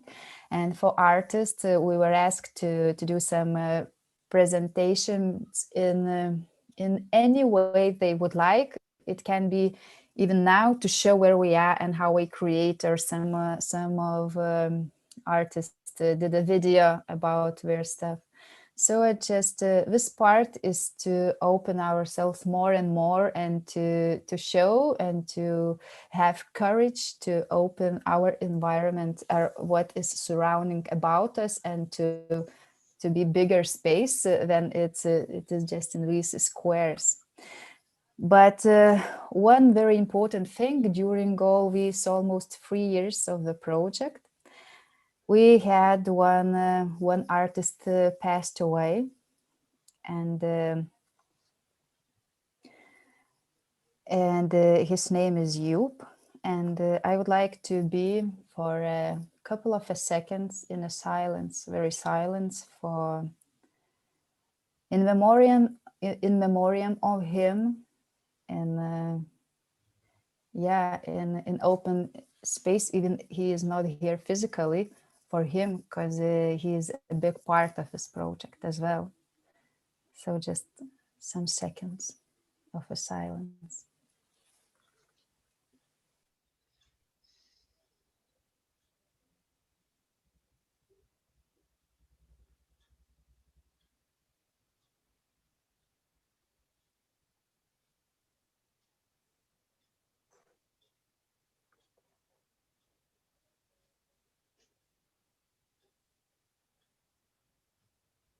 We can do all together just one deep breath in and one deep breath out to come us here where we are.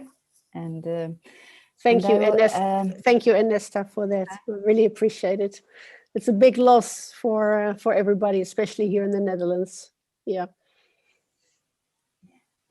And I suggest to see a couple minutes of the movie was created about him, about his art. So I will share a screen. It will be without sound, but I think it's enough.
So this is a very nice example how person in material and in a human body shape is not here, but he is vivid all around, and he left the inspiration for others and for us.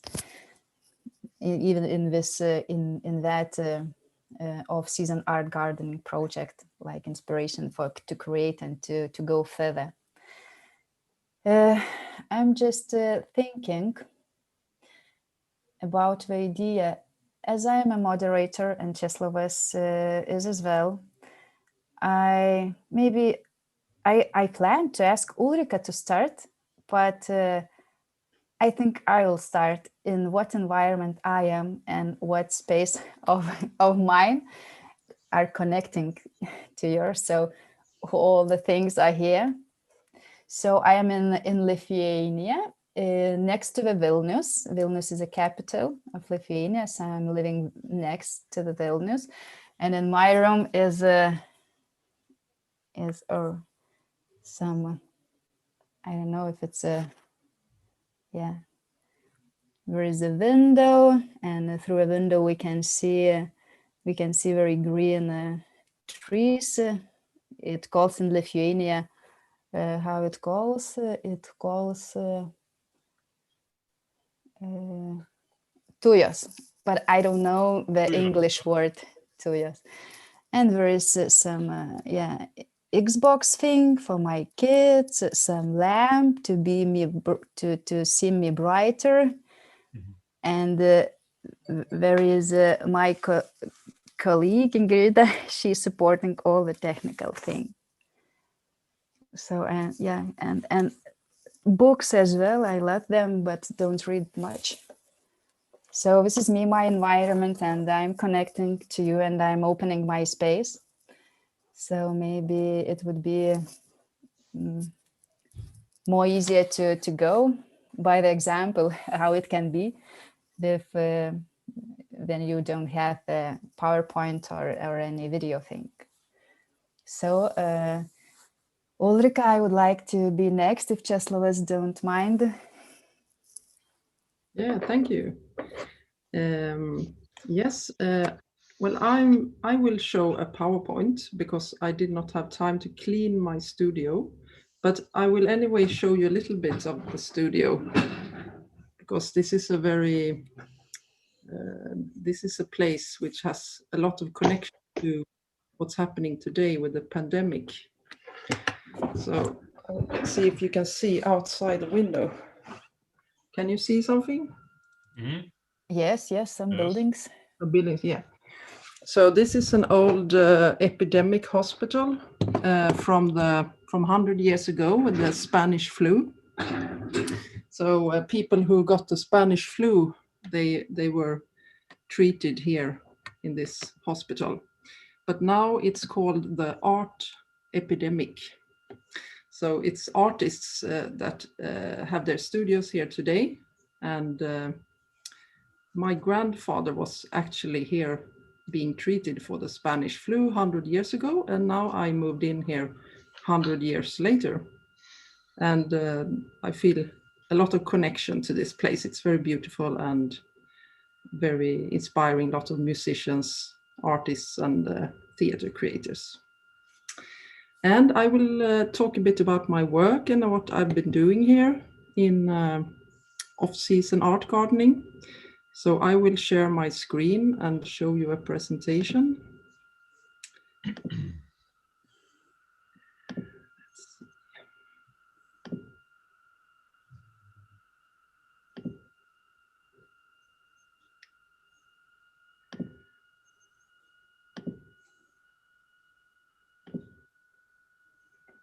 Okay, so let's see. I will just. Sorry, there's always a bit of slow things with this.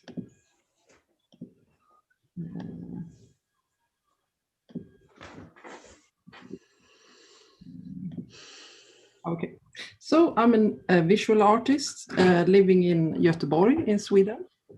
And My work is based on place and the interconnections of the natural ecology and culture.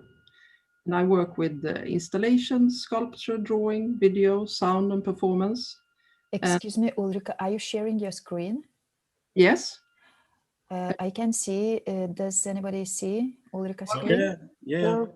Can you? I don't see it. Okay, I will. I try it again. Do you see it now? Yes. Yeah, we see it now. Okay, cool. Please tell me if something goes wrong. That's great. Okay, and I will show you a bit of some old artwork. This is a work, it's a wall painting called The Back Scene, and I made it in a gallery in Göteborg about 10 years ago. And it is an artwork which I would say is a back scene to my art history. And it's a diagram that shows how our human activities have affected the rest of the world, with the following dramatic changes since 1750 up till 2000. And these lines here, they follow each other upwards like a mountaintop. And here you can see GDP increase, population growth, and oil consumption goes hand in hand with extinction of species and cutting down of rainforests. And so all the lines are going upwards, both the development and the destruction. And like a back scene, this development is going on in the background of our lives without us really seeing it happening in our everyday lives. And I think my artwork is very much about trying to visualize and make it physically understandable what this is all about in our everyday lives. And at the same exhibition, the people had a map so they could go outside and see artworks. And I made these signs following a stair up to a hill in the city. And the texts are quotes from books and films and lectures gathered for many years. And they concern subjects and questions that circulate around the human relation to nature and climate change. And the design of these texts, they look a bit like botanical plant signs. But instead of defining species, the texts talk about thoughts and values of our environment that is rarely presented out in the city and in the nature. So I was very interested in this. How can we see what's going on with our world out in our everyday lives and in our cities and get a reminder of it? And in Sweden, we have something that calls 1% for art. And that means that when public buildings and schools are created, there should be 1% of the cost for the building should go to public art. And I have been working quite a lot with these commissions for public artworks. And one part of my artistic work is that I make physical structures, creating meeting places for humans and animals. And the shape and materials of the structures are links to stories and traditions of the specific place. And I would say that the structures function a bit like a lighthouse, throwing light at the needs of the wild beings and questions of how we share our space with other species. And this is a work I made in a preschool in Stockholm, and it's called Our Wild Neighbors. And it's put up on a concrete facade on this preschool, and old buildings often had spaces for animals like birds and bats, but these clean concrete facades, they are totally blocked for animals. So I made these clinging sculptures made of wood and they have the perfect environment for bats inside. So they are possible bat habitats, and they have wood. They are made of wooden shingle outside, and they mimic the architecture of old houses. And they were also accompanied by a sign, so the neighbors could also learn how to create habitats for bats, since we share our cities with bats. I will hold a bit. I want to know about the time. How am I on time? Maybe I should skip some things. Ernesto? Sorry, I don't know how much time. Yes, we have an hour, and it's about 10 to 50 minutes for each of us, so for each artist. So I don't know, it seems like we're like running over time, but maybe you could finish it in 3 or 5 minutes. It would be great. Okay, yeah, great. So this is another artwork called A Wing Touched My Hair, and it's also in Göteborg, and it's different towers that mimic a clock tower that was nearby this park. And they have homes for insects, birds, and bats. And I will jump over this work. And here is the off-season art gardening project, where we had the first residency in Terschelling in Holland. And here, me and the artist Jonas Liveröd, who was also part of the project, we were very interested in this island that is very much made out of sand. And it has an ephemeral state of constant moving sound, water and sand back and forth. And it might eventually disappear into the sea. And we wanted to make an artwork to kind of celebrate or mourn this fact of climate change with the raised seawater levels. And we built a raft where we put a small slice of the island on top with the sand dunes and the plants and weeds. And as a hymn, we found a Dutch singer and sailor captain on the island who we taught to sing a melancholic Swedish song of loss, which is called Who Can Sail Without Wind? And we were dragging this raft out into the water, disappearing. And at the same time, this sailor was singing the song. So it was like kind of a mourning ritual of the future disappearance of the island. And the last, here it's almost sinking there. And the last I will tell you is about the work I made in Mariestad as a part of this project, Chrysalis. And this is I see this as a sculpture or a creature, a nest, a spirit, or a temple. And it can be experienced as a faceless figure at the same time as a shell or a pupa, which chrysalis means in English. It's ready to be filled with souls, contemplation, seclusion, or to be visited temporarily or inhabited during a winter, and after a metamorphosis, fly out like a new creature in the spring.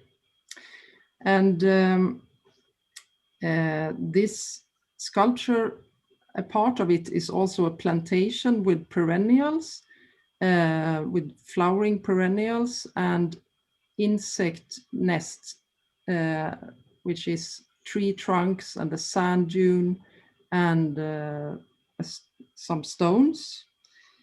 So it is also a nest place for solitary bees. And people can go inside and sit on the bench and look out through the hole in the ceiling. And inside there, the sound is very muffled, and it's a calm place where you can look out at a very small slice of reality and focus in there. And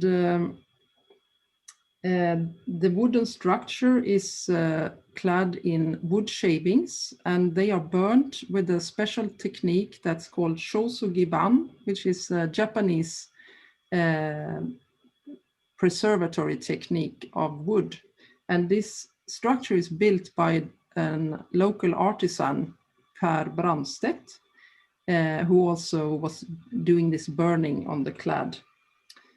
And the inspiration for the artwork comes from a nearby millstone and stories about the Cistercian monks that used to be present on the site. And the monks brought in new ideas on agriculture and cultivation to Sweden with their monastery gardens, inspiring the plantation in front of the sculpture, as well as their monastery that strived for a simple and aesthetic with beautiful natural light. So that was much longer than I had expected, but it takes a little bit longer time to speak in English, I notice. Thank you so much. Sure, Ulrika, so much. Thank you, Ulrika. Thanks. Thank you, Ulrika. And yes, and we will ask Ulf to continue. Yes. Hi, everybody. Hello. So I am having a bit of a computer problem here. My charger seems to be broken, so I'm on my phone now. My computer is dead. So either I can just talk without my presentation, or if we could shuffle the order and I will try to make it come back alive again. What do you think? I think it's possible to shift because we are used to.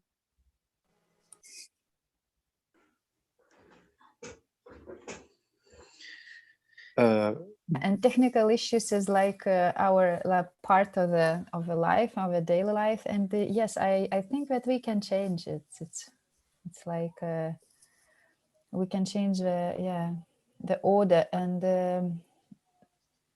I maybe will ask who would like to share. Who would like to be the next? Because we have Jack, we have Andrus, we have Vaidas and Cora, but I'm not sure that Cora is here, our new artist. Cora is had an expo for the Art Academy in. Dus she cannot be here this afternoon. Tomorrow, I think she's with us. Okay, so we will see here and hear about tomorrow. Yeah. Mm-hmm. Jack, maybe you could be the next one. Good. Okay. Can you start the PowerPoint presentation? And when I say next, there's a next photo. Yes, for sure. Okay. I will share it.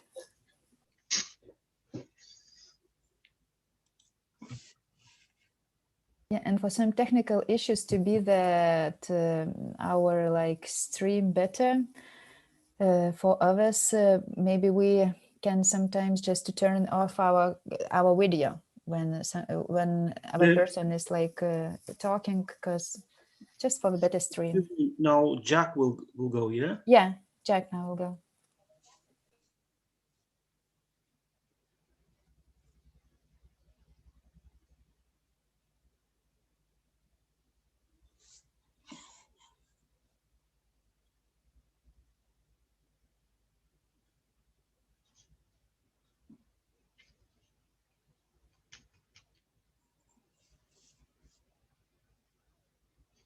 Yeah, there he is. So this is my presentation.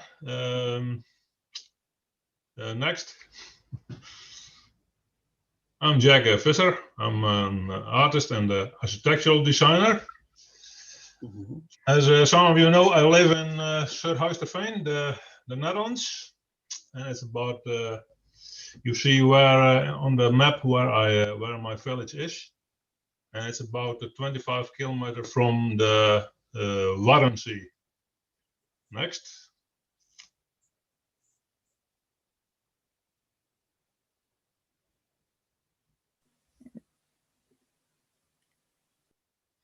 Well, I'm skilled in architecture, and I worked about 5 years at a construction company where I did all kinds of things, drawing, but also work with wood and so on. Then 15 years as a designer and project manager by an architectural company. And in 2003, I started my own design studio named Visser Ontwerpbureau. Next. Here you see a villa in construction, my logo from the company, and some architectural drawings. Next. I do all kinds of things. These are commercial buildings who I have made and designed, about photos and a sketch from a facade. Next. Also, I make private homes. You see here a few homes I have made, and artist impression who I made with color pencil. Next. I also do things in interior, also for companies and for private houses. Next. Recent projects where I'm working now. It's on the left. It's a large country house in an outside area, and I have worked on a new made island with beach and recreation of holiday homes and a pavilion and all kinds of stuff. It's very I find it very nice project. Next. That was my work, but I'm also, as you know, artist. I have been drawing and painting all my life and took courses with various artists. In 2015, I started my education for visual artist in Leeuwarden at the Art Academy Friesland. And last year, I graduated from the Art Academy. Next. Now here you see in my studio, and you see me painting in the sea, and you see Cora and me working on the Schelling, as you all know. Next. Here you can see several paintings I made. It's oil and acrylic paint I use, and on canvas or on panel. Next. I also make matter paintings. So I use strange materials like sand or cement. The one on the right is sealant. I also use oxidation techniques, from iron to oxidation or copper to oxidation. Next. And I like to experiment, so I'm using experimental photograph techniques, collage, and some print technique. Next. Also, I do research in three-dimensional things. At the left, you see a thing on the building from willows. Some models for stones, clay, and You see a lamp from paper. Next. So now I have some land artworks they want to tell about to you, and my graduation work. Next.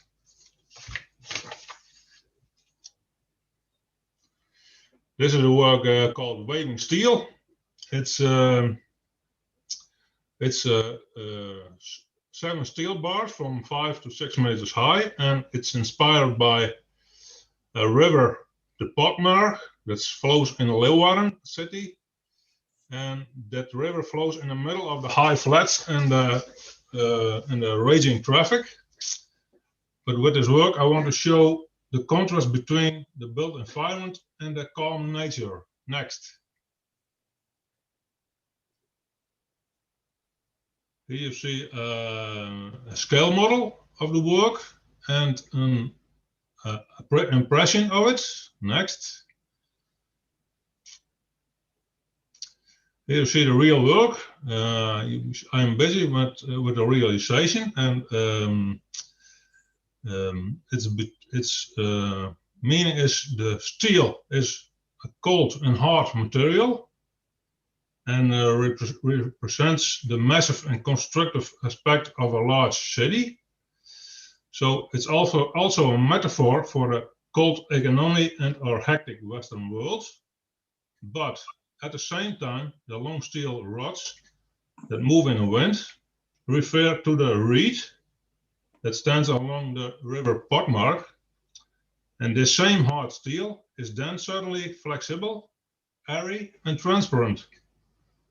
And it takes on a friendly appearance that gives peace and offers hope in this fast world. Next. This is about the work we did on Terschelling together with the Cora. Next.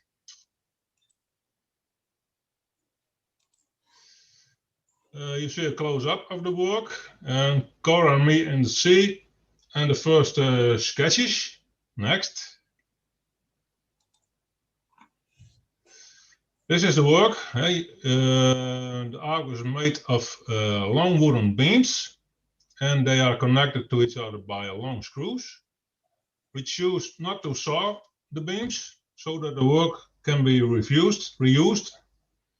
So the work is therefore circular. Inspiration for the artwork is the island of Vlieland and the foothills of the dunes of Terschelling itself, which can be seen in the distance when you look at the horizon of the green beach. And at the right side of the photograph is it in the far scene. And the artwork is an abstract translation of these floating islands, but also an improvised form sketch of a wavy landscapes.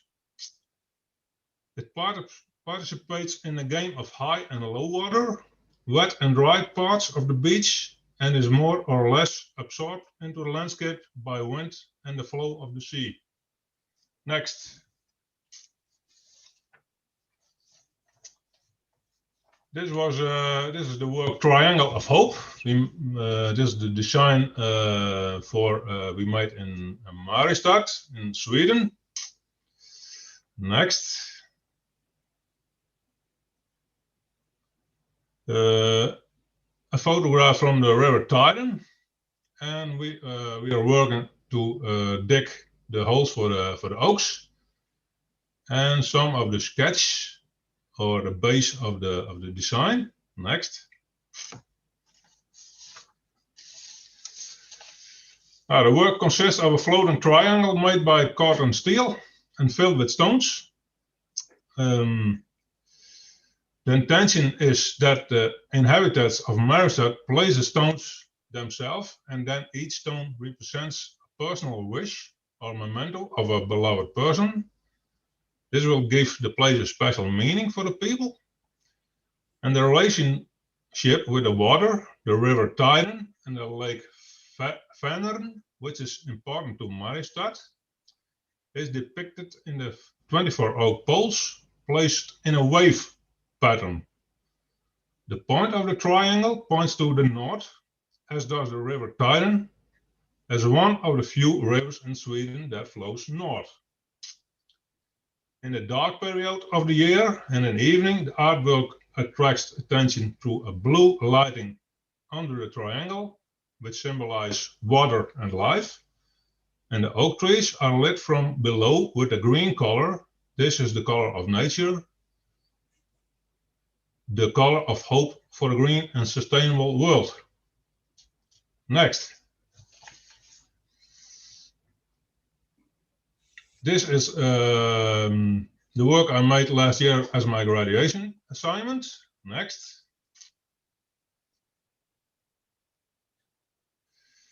These are the photos who was inspiration for my work. Next. The work is an installation that surrounds the viewer as in a landscape. It was inspired by the elements and the primal forces of nature.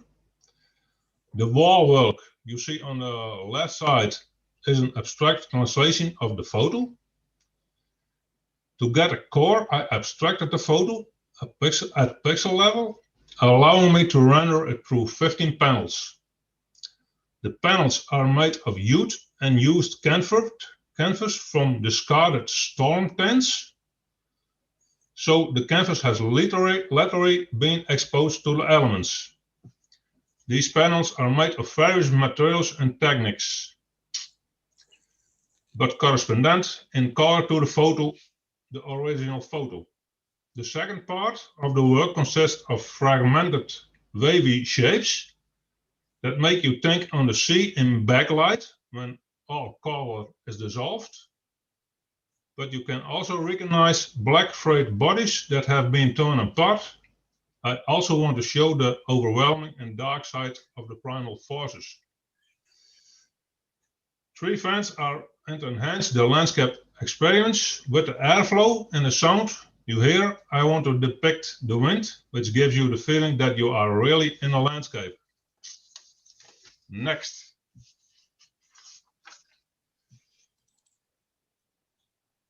Now, my ambitions here it stands develop myself as an artist, acquiring commissions, both nationally and internationally, and to propagate my respect and love for nature and make people think about it.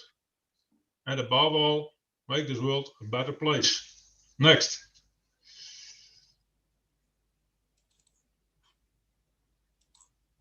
Next. More information you can find on LinkedIn. Next. Facebook. Next. Instagram. Next. Or my website. Next.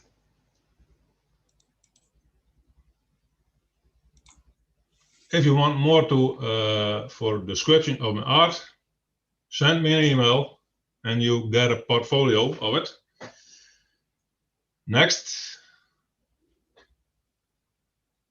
So thanks and keep on rocking, guys and girls. What was it?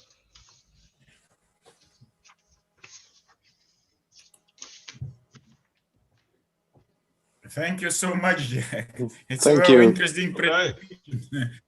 Thank you a lot, a lot. Thank you, Jack. Maybe you would like to add something more, or just to play the one accord of by your guitar. He's not in the amplifier, so. But okay. I can show you a little piece of my studio with the camera, if you like. Yeah. So this is where I'm working. You can see my screen. Some art books and some books from architecture.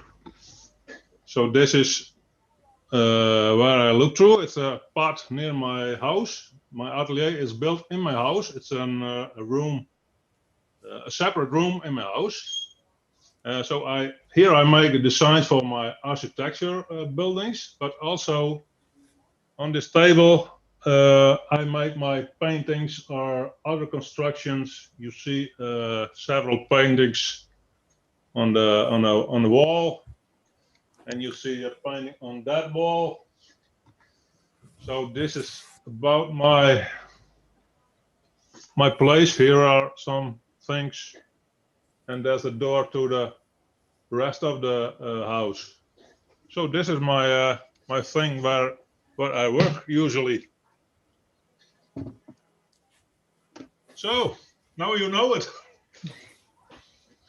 Yes. Thank you so much. Okay. Of course, I want to thank also to Ulrika. Why? Because I haven't not interrupted in this representation. Thank you, Ulrika, so much for your presentation.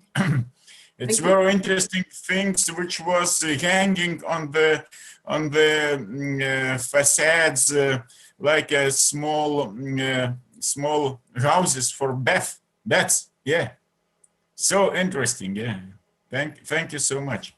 Thank you. So, do you think I can invite Andrus? What do you think?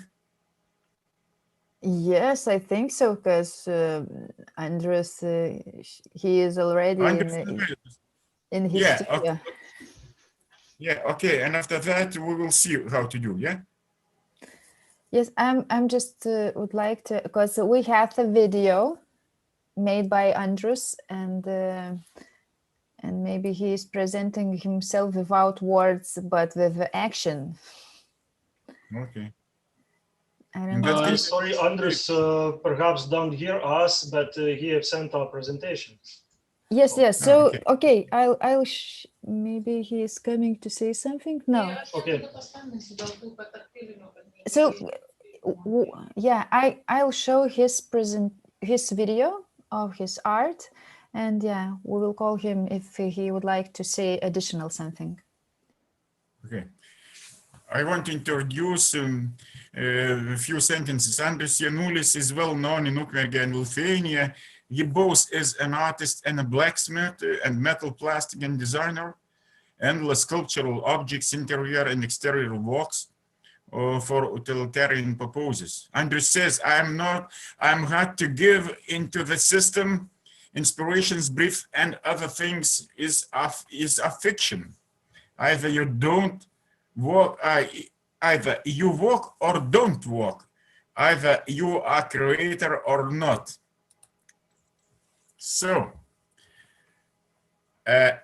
please screen for Andrus. Can you see the screen? Yeah. Okay.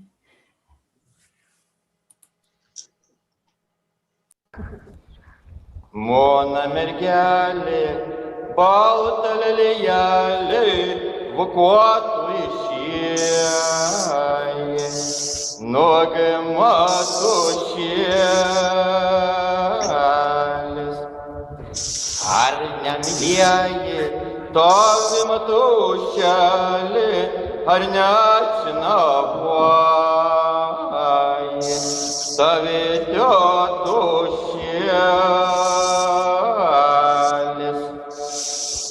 Mylėji moni išinavoja per lygius laukelius ir palydėja. Mona mergelė, balta lelijėlė, vokuotų ten rasi, как то попроси, расите тощи, неануляна кама, болтама тощали, не переколбама, яль сиритяли, nežadinama sukursi ugnelį, neraginama. Tu nesiprausi su undineliu ir nesišlaustysi su brūselės. Tu nusiprausi su ašarėlėms ir nusiklaustysi į kvartų gėlį.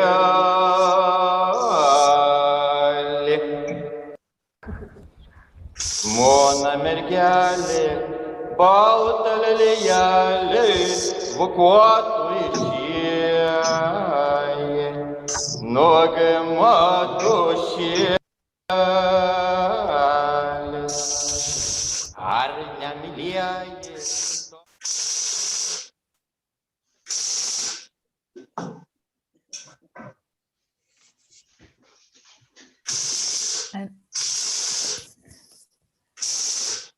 Thank you. Very nice, Andreas. Very nice. Thank you, Andrews. You would like to say something more? Or it's enough to see you, to hear you? Aš manau, kad pakaks. Nes aš nelabai noriu galbūt kalbėti apie darbus ir taip toliau. Tai aš labai žemaitiškai ir paprastai. Wonderful. Thank you. It's very nice, Iron Man. Iron Man.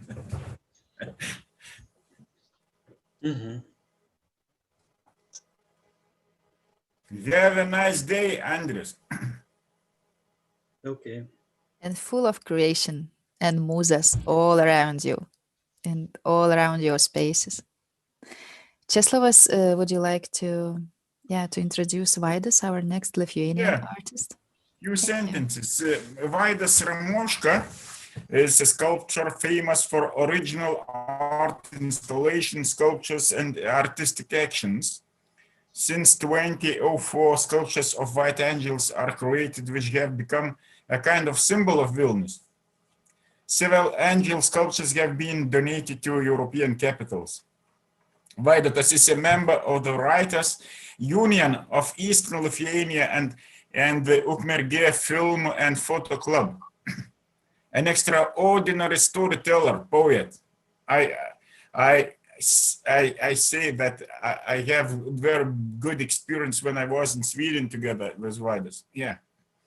Vaidotas says, for the first time I had to use three-dimensional printing and come up with an unusual way to illuminate the sculpture from the inside. I am glad that with the help of new technologies and with the help of specialists in this field, we have been able to create this special angel, which will be clearly visible at night. This angel, if I know good, is standing in Vilnius. Yes, Andrew? Vaidai? Yeah. Yes. Yeah. But today it's not standing because commissioner take him home. If that shining angel, yes. Okay. Can I introduce? Yeah.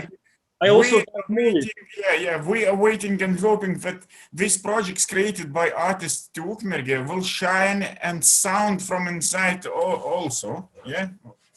And Vaidai, screen is yours. Please introduce yourself. Okay.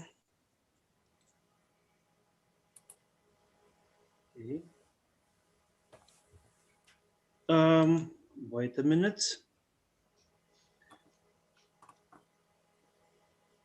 Vaidai, you would like to share your screen? Yeah. Are you gonna show your movie or yes, movie. Something else? So maybe I can share, we will watch, and then you come back to your words, or you would like to stop and to comment something. Yes, because okay, so I won't share it. I want to share just a little bit. Tell me how to do that, because yes, the things you would like to share, you need to open on your computer. These files need to be open. Then there is a green share screen button. Yes. Yeah, to share. Wait a minute. Wait a minute. Yes, green. Yeah. Yeah, green share screen. Share screen, Pressing, and you see that there is like. Oh, okay. I think it's already yes. No. And did you put this? We see it. Okay. You see it? Okay. At first, I want to say that at 2004, I made. Before that, I traveled around all the Lithuania, and I chose between the emigration and staying at home to live from art, because for me, live without art, life without art have no sense. Well, I started to travel to Lithuania and offer my ideas to municipalities, to the commissioners, to everyone. Well, that one idea is, how to say correctly, that idea was interesting to Vilnius. Before that, I made few artworks, but they're not so famous like that. Well, these artworks lead me to this idea. It's angels, because that was answer to vandalism against art.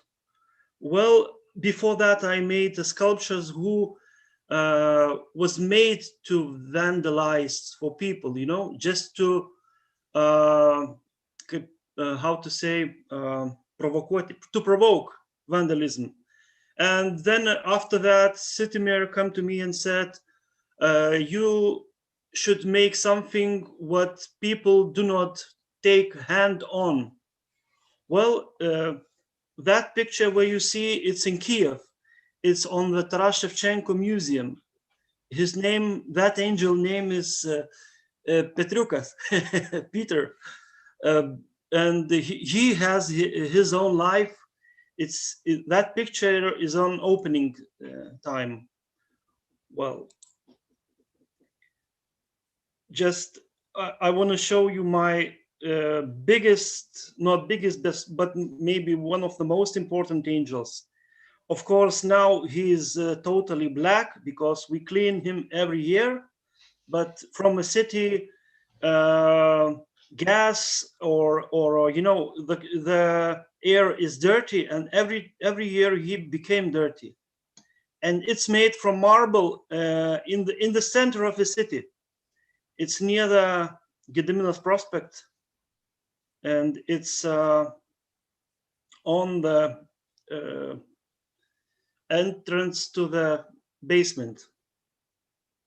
Well, the main idea was that if kids roll on the street or in the square, the idea was young people be good, do not destroy public turtas, kaip, how to say turtas? Property, yes. That is because be kid, but be angel with rollers, not a hooligan. Well, that is made at 2005. It looks like many years ago. After him, I started to create angel, and today 90% of my time I still doing them. This is my biggest one. It's 4 meters high. It's also in Vilnius. To create him was it was a very not difficult, but I discovered that there is a crane to hang. He weighs about 2 tons, and to create at home in the small room, it was a little bit different.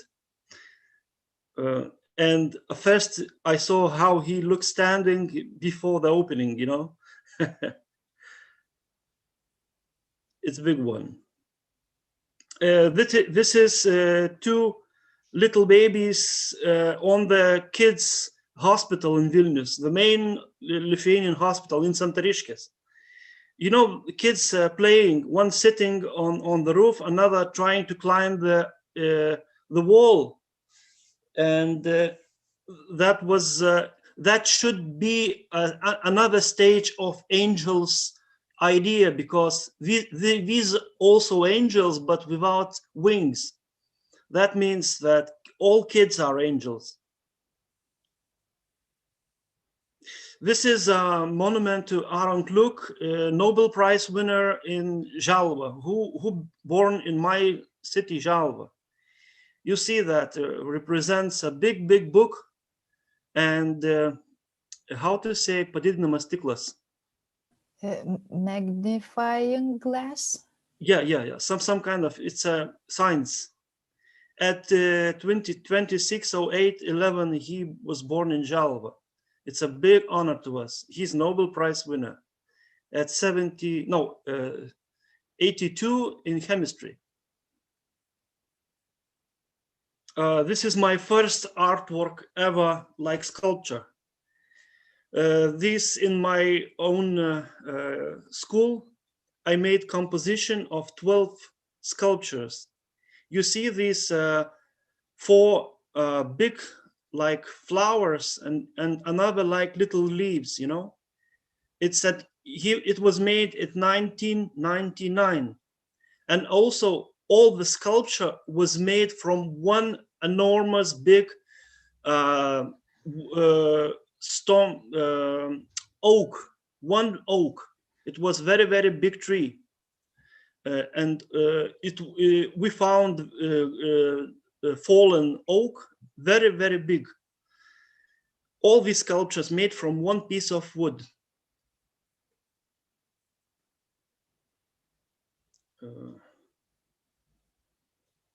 Well,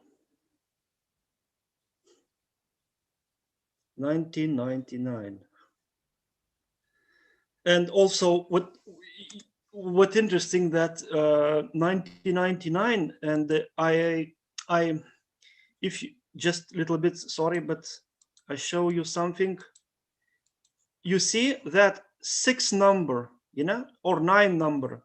It's a spiral, how to say. It's also idea that it is in spiral. Well,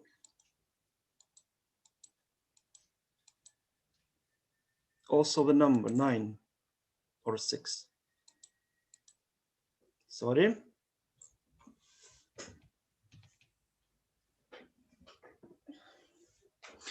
Well, it's in Vilnoja Sculpture Park. I made from stone little boy who lost in the park, you know, from stone. It was a symposium, and this is a few years ago was made sculpture to one small village. The great community connected me, and we started to make this sculpture. I made everything from the beginning, and there was an anniversary of our republic. It means a very important day. This sculpture is 2 meters 70 centimeters. It means 27 years of independence. Well, this is our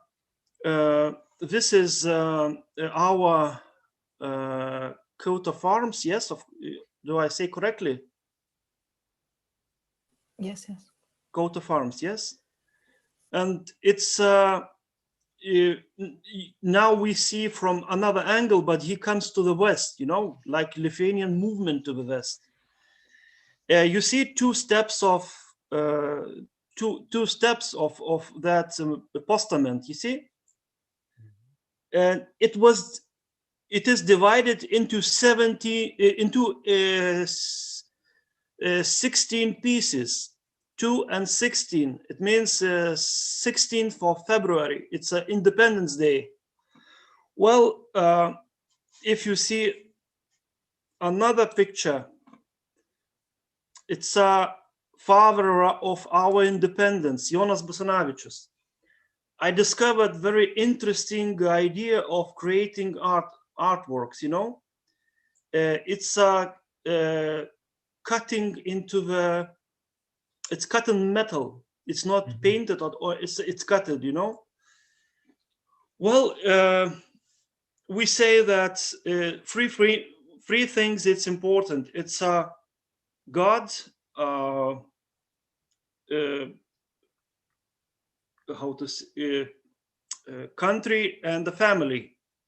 This sculpture is from the view of bird. You could see cross.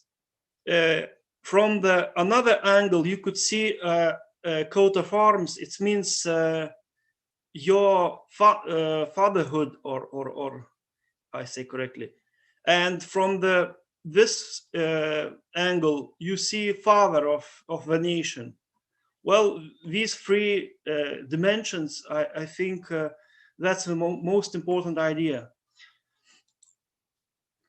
And it still live many celebrations. He's living around him. It's really interesting.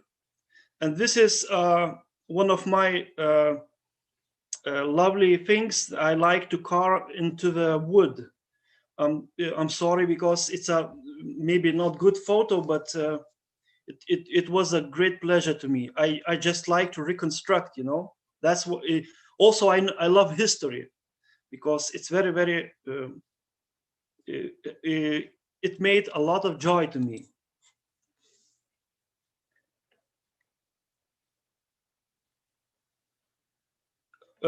And this is my biggest work ever.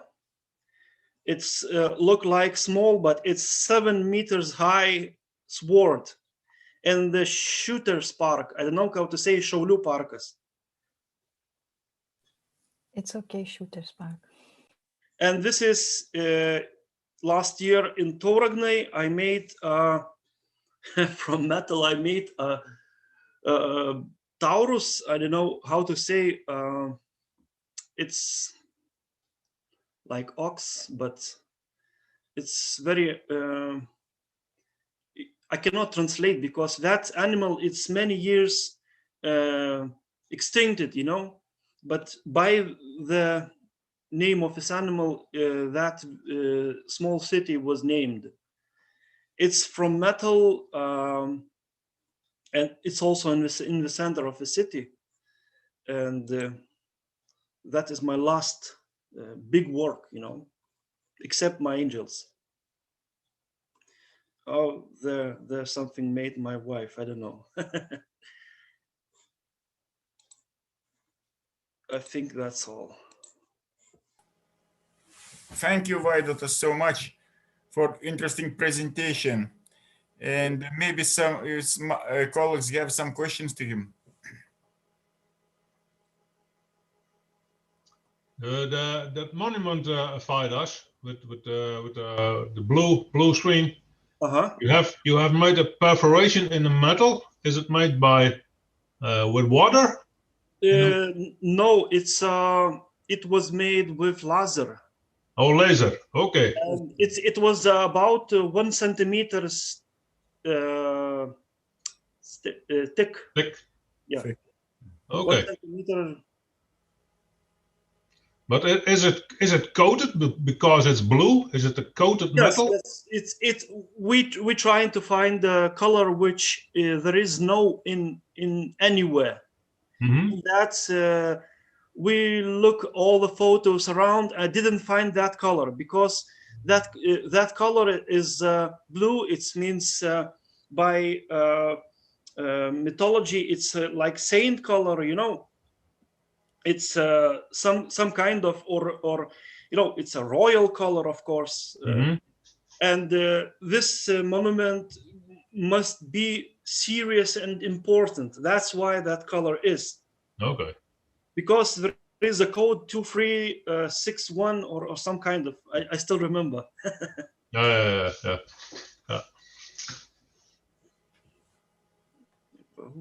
Okay, thank you.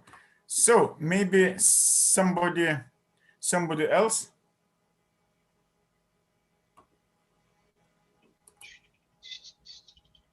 No. Okay. Ernesta, what do you think? Maybe we should invite another artist?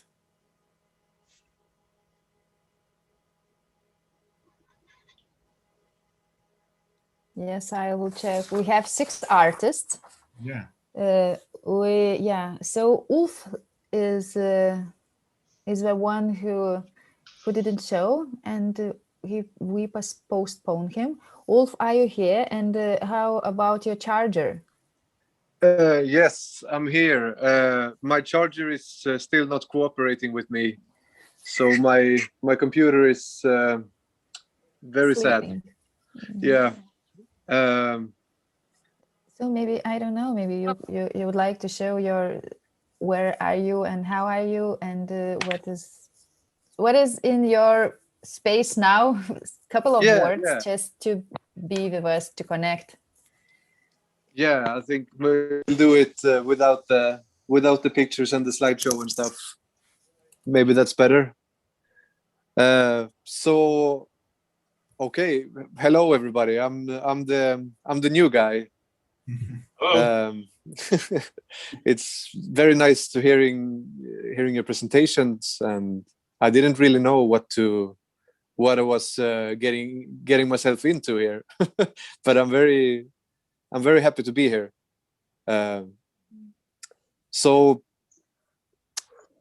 well, I live in rural Sweden, you could say. I live in the geographical middle of Sweden, but culturally that's the north. Everything north of Stockholm is the wild. Maybe you've seen the Game of Thrones. So basically everything north of Stockholm is north of the wall, kind of. So not many people. I grew up in this area. I've been living in different parts of the world and different parts of Sweden, but I decided to move back here a couple of years ago. It's called Järvsö in Hälsingland. I moved to different places to study art and composition. So I'm a musician foremost, and later in life I decided to study composition in Stockholm. And then after a couple of years, I felt that big city life wasn't really good for me at the time. So I tried to live in a calmer place and work from here. So this is my studio. I just came home from a project in Stockholm. That's why I have all this stuff here. I was going to show you, but well, my computer didn't want to join us. So I work with a colleague of mine, Amanda Emriksson, who is a designer, and together we create interactive objects, kind of. So she works with the material part of things and the design and shape, and I work with the sound and electronics and with the sensors. So we combine craftsmanship with technology, basically. So we fill our objects with different kinds of sensors, so they respond to physical interaction. The goal with the project was, and still is, to encourage physical interaction with your surroundings. And right now we're building we call it scenography. Is that the right word? for it's a stage show, and we build the interactive scenography. Is the word in Swedish? I don't know the English word really. So I the think stage it sounds the same. Yeah, scenography Yeah. is like international word. Yeah.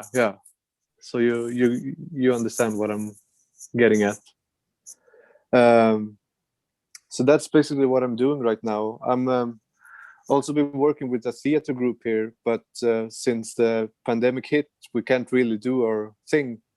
So instead, we decided to do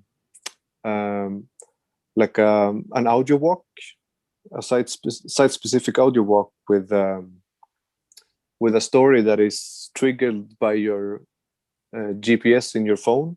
So you have to be at the specific place to hear the story. We had an internet version as well. I think I sent you the link. It is in Swedish, unfortunately, but you can listen to it. So the idea was to play with different chapters of the story is located in different geographical places. So you're guided from the start of the story to the next chapter by the story itself. And that was a way to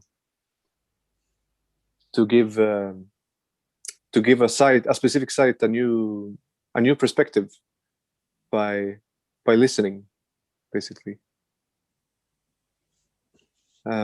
So that's kind of what I've been doing lately. And if my computer wakes up later this week, I will I can show you some more. But right now, it's very, very much asleep. Thank you, Ulf. It seems that our technical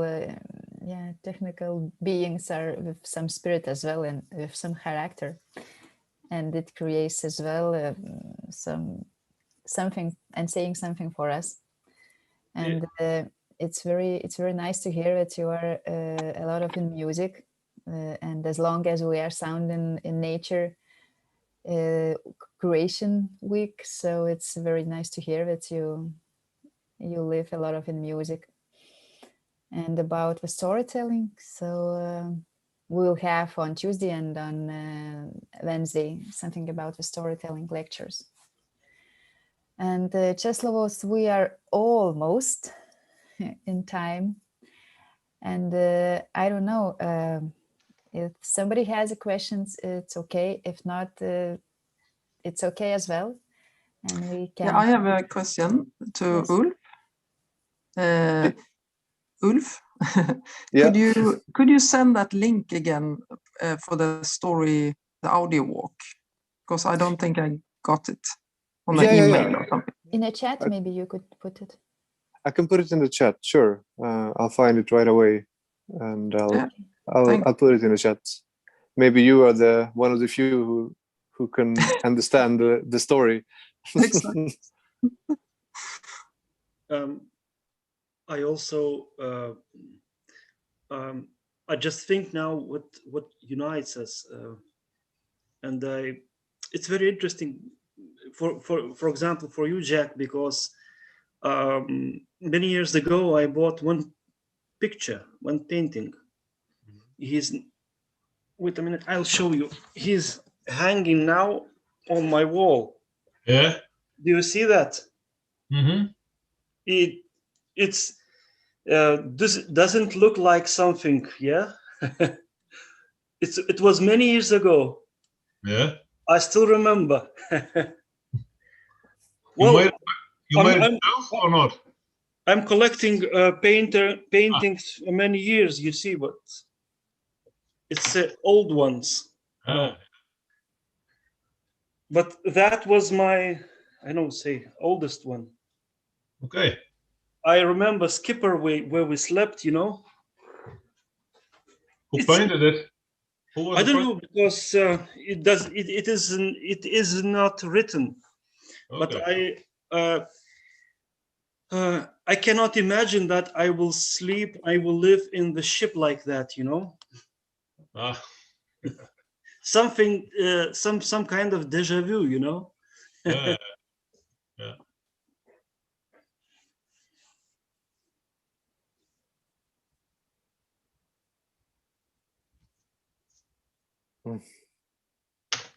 Well, I can sense a calming energy and day that this day is coming to the end, the first day of our 5 days of our creation week, when it's almost all days are the first part about the lectures and sharings, and the afternoon it's more about the creation, connection, and inspiration, and it's more for the artist to be inspired to know more sound, to meet Ukmergė, and to feel it.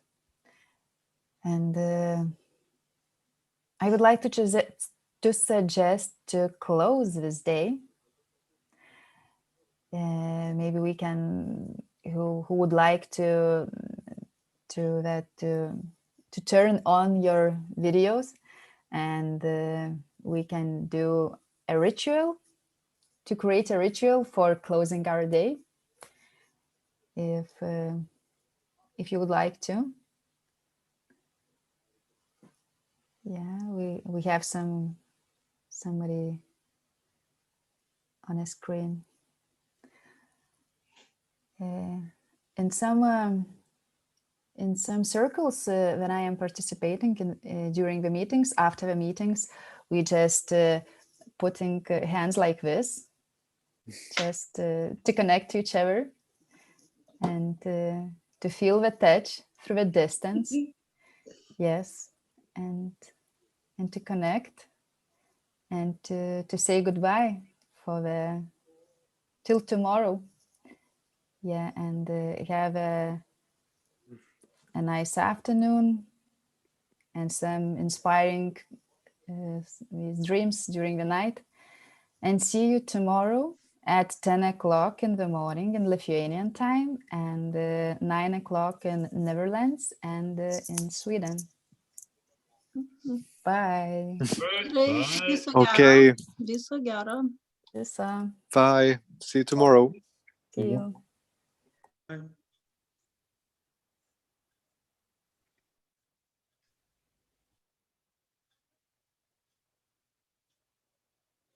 Ну,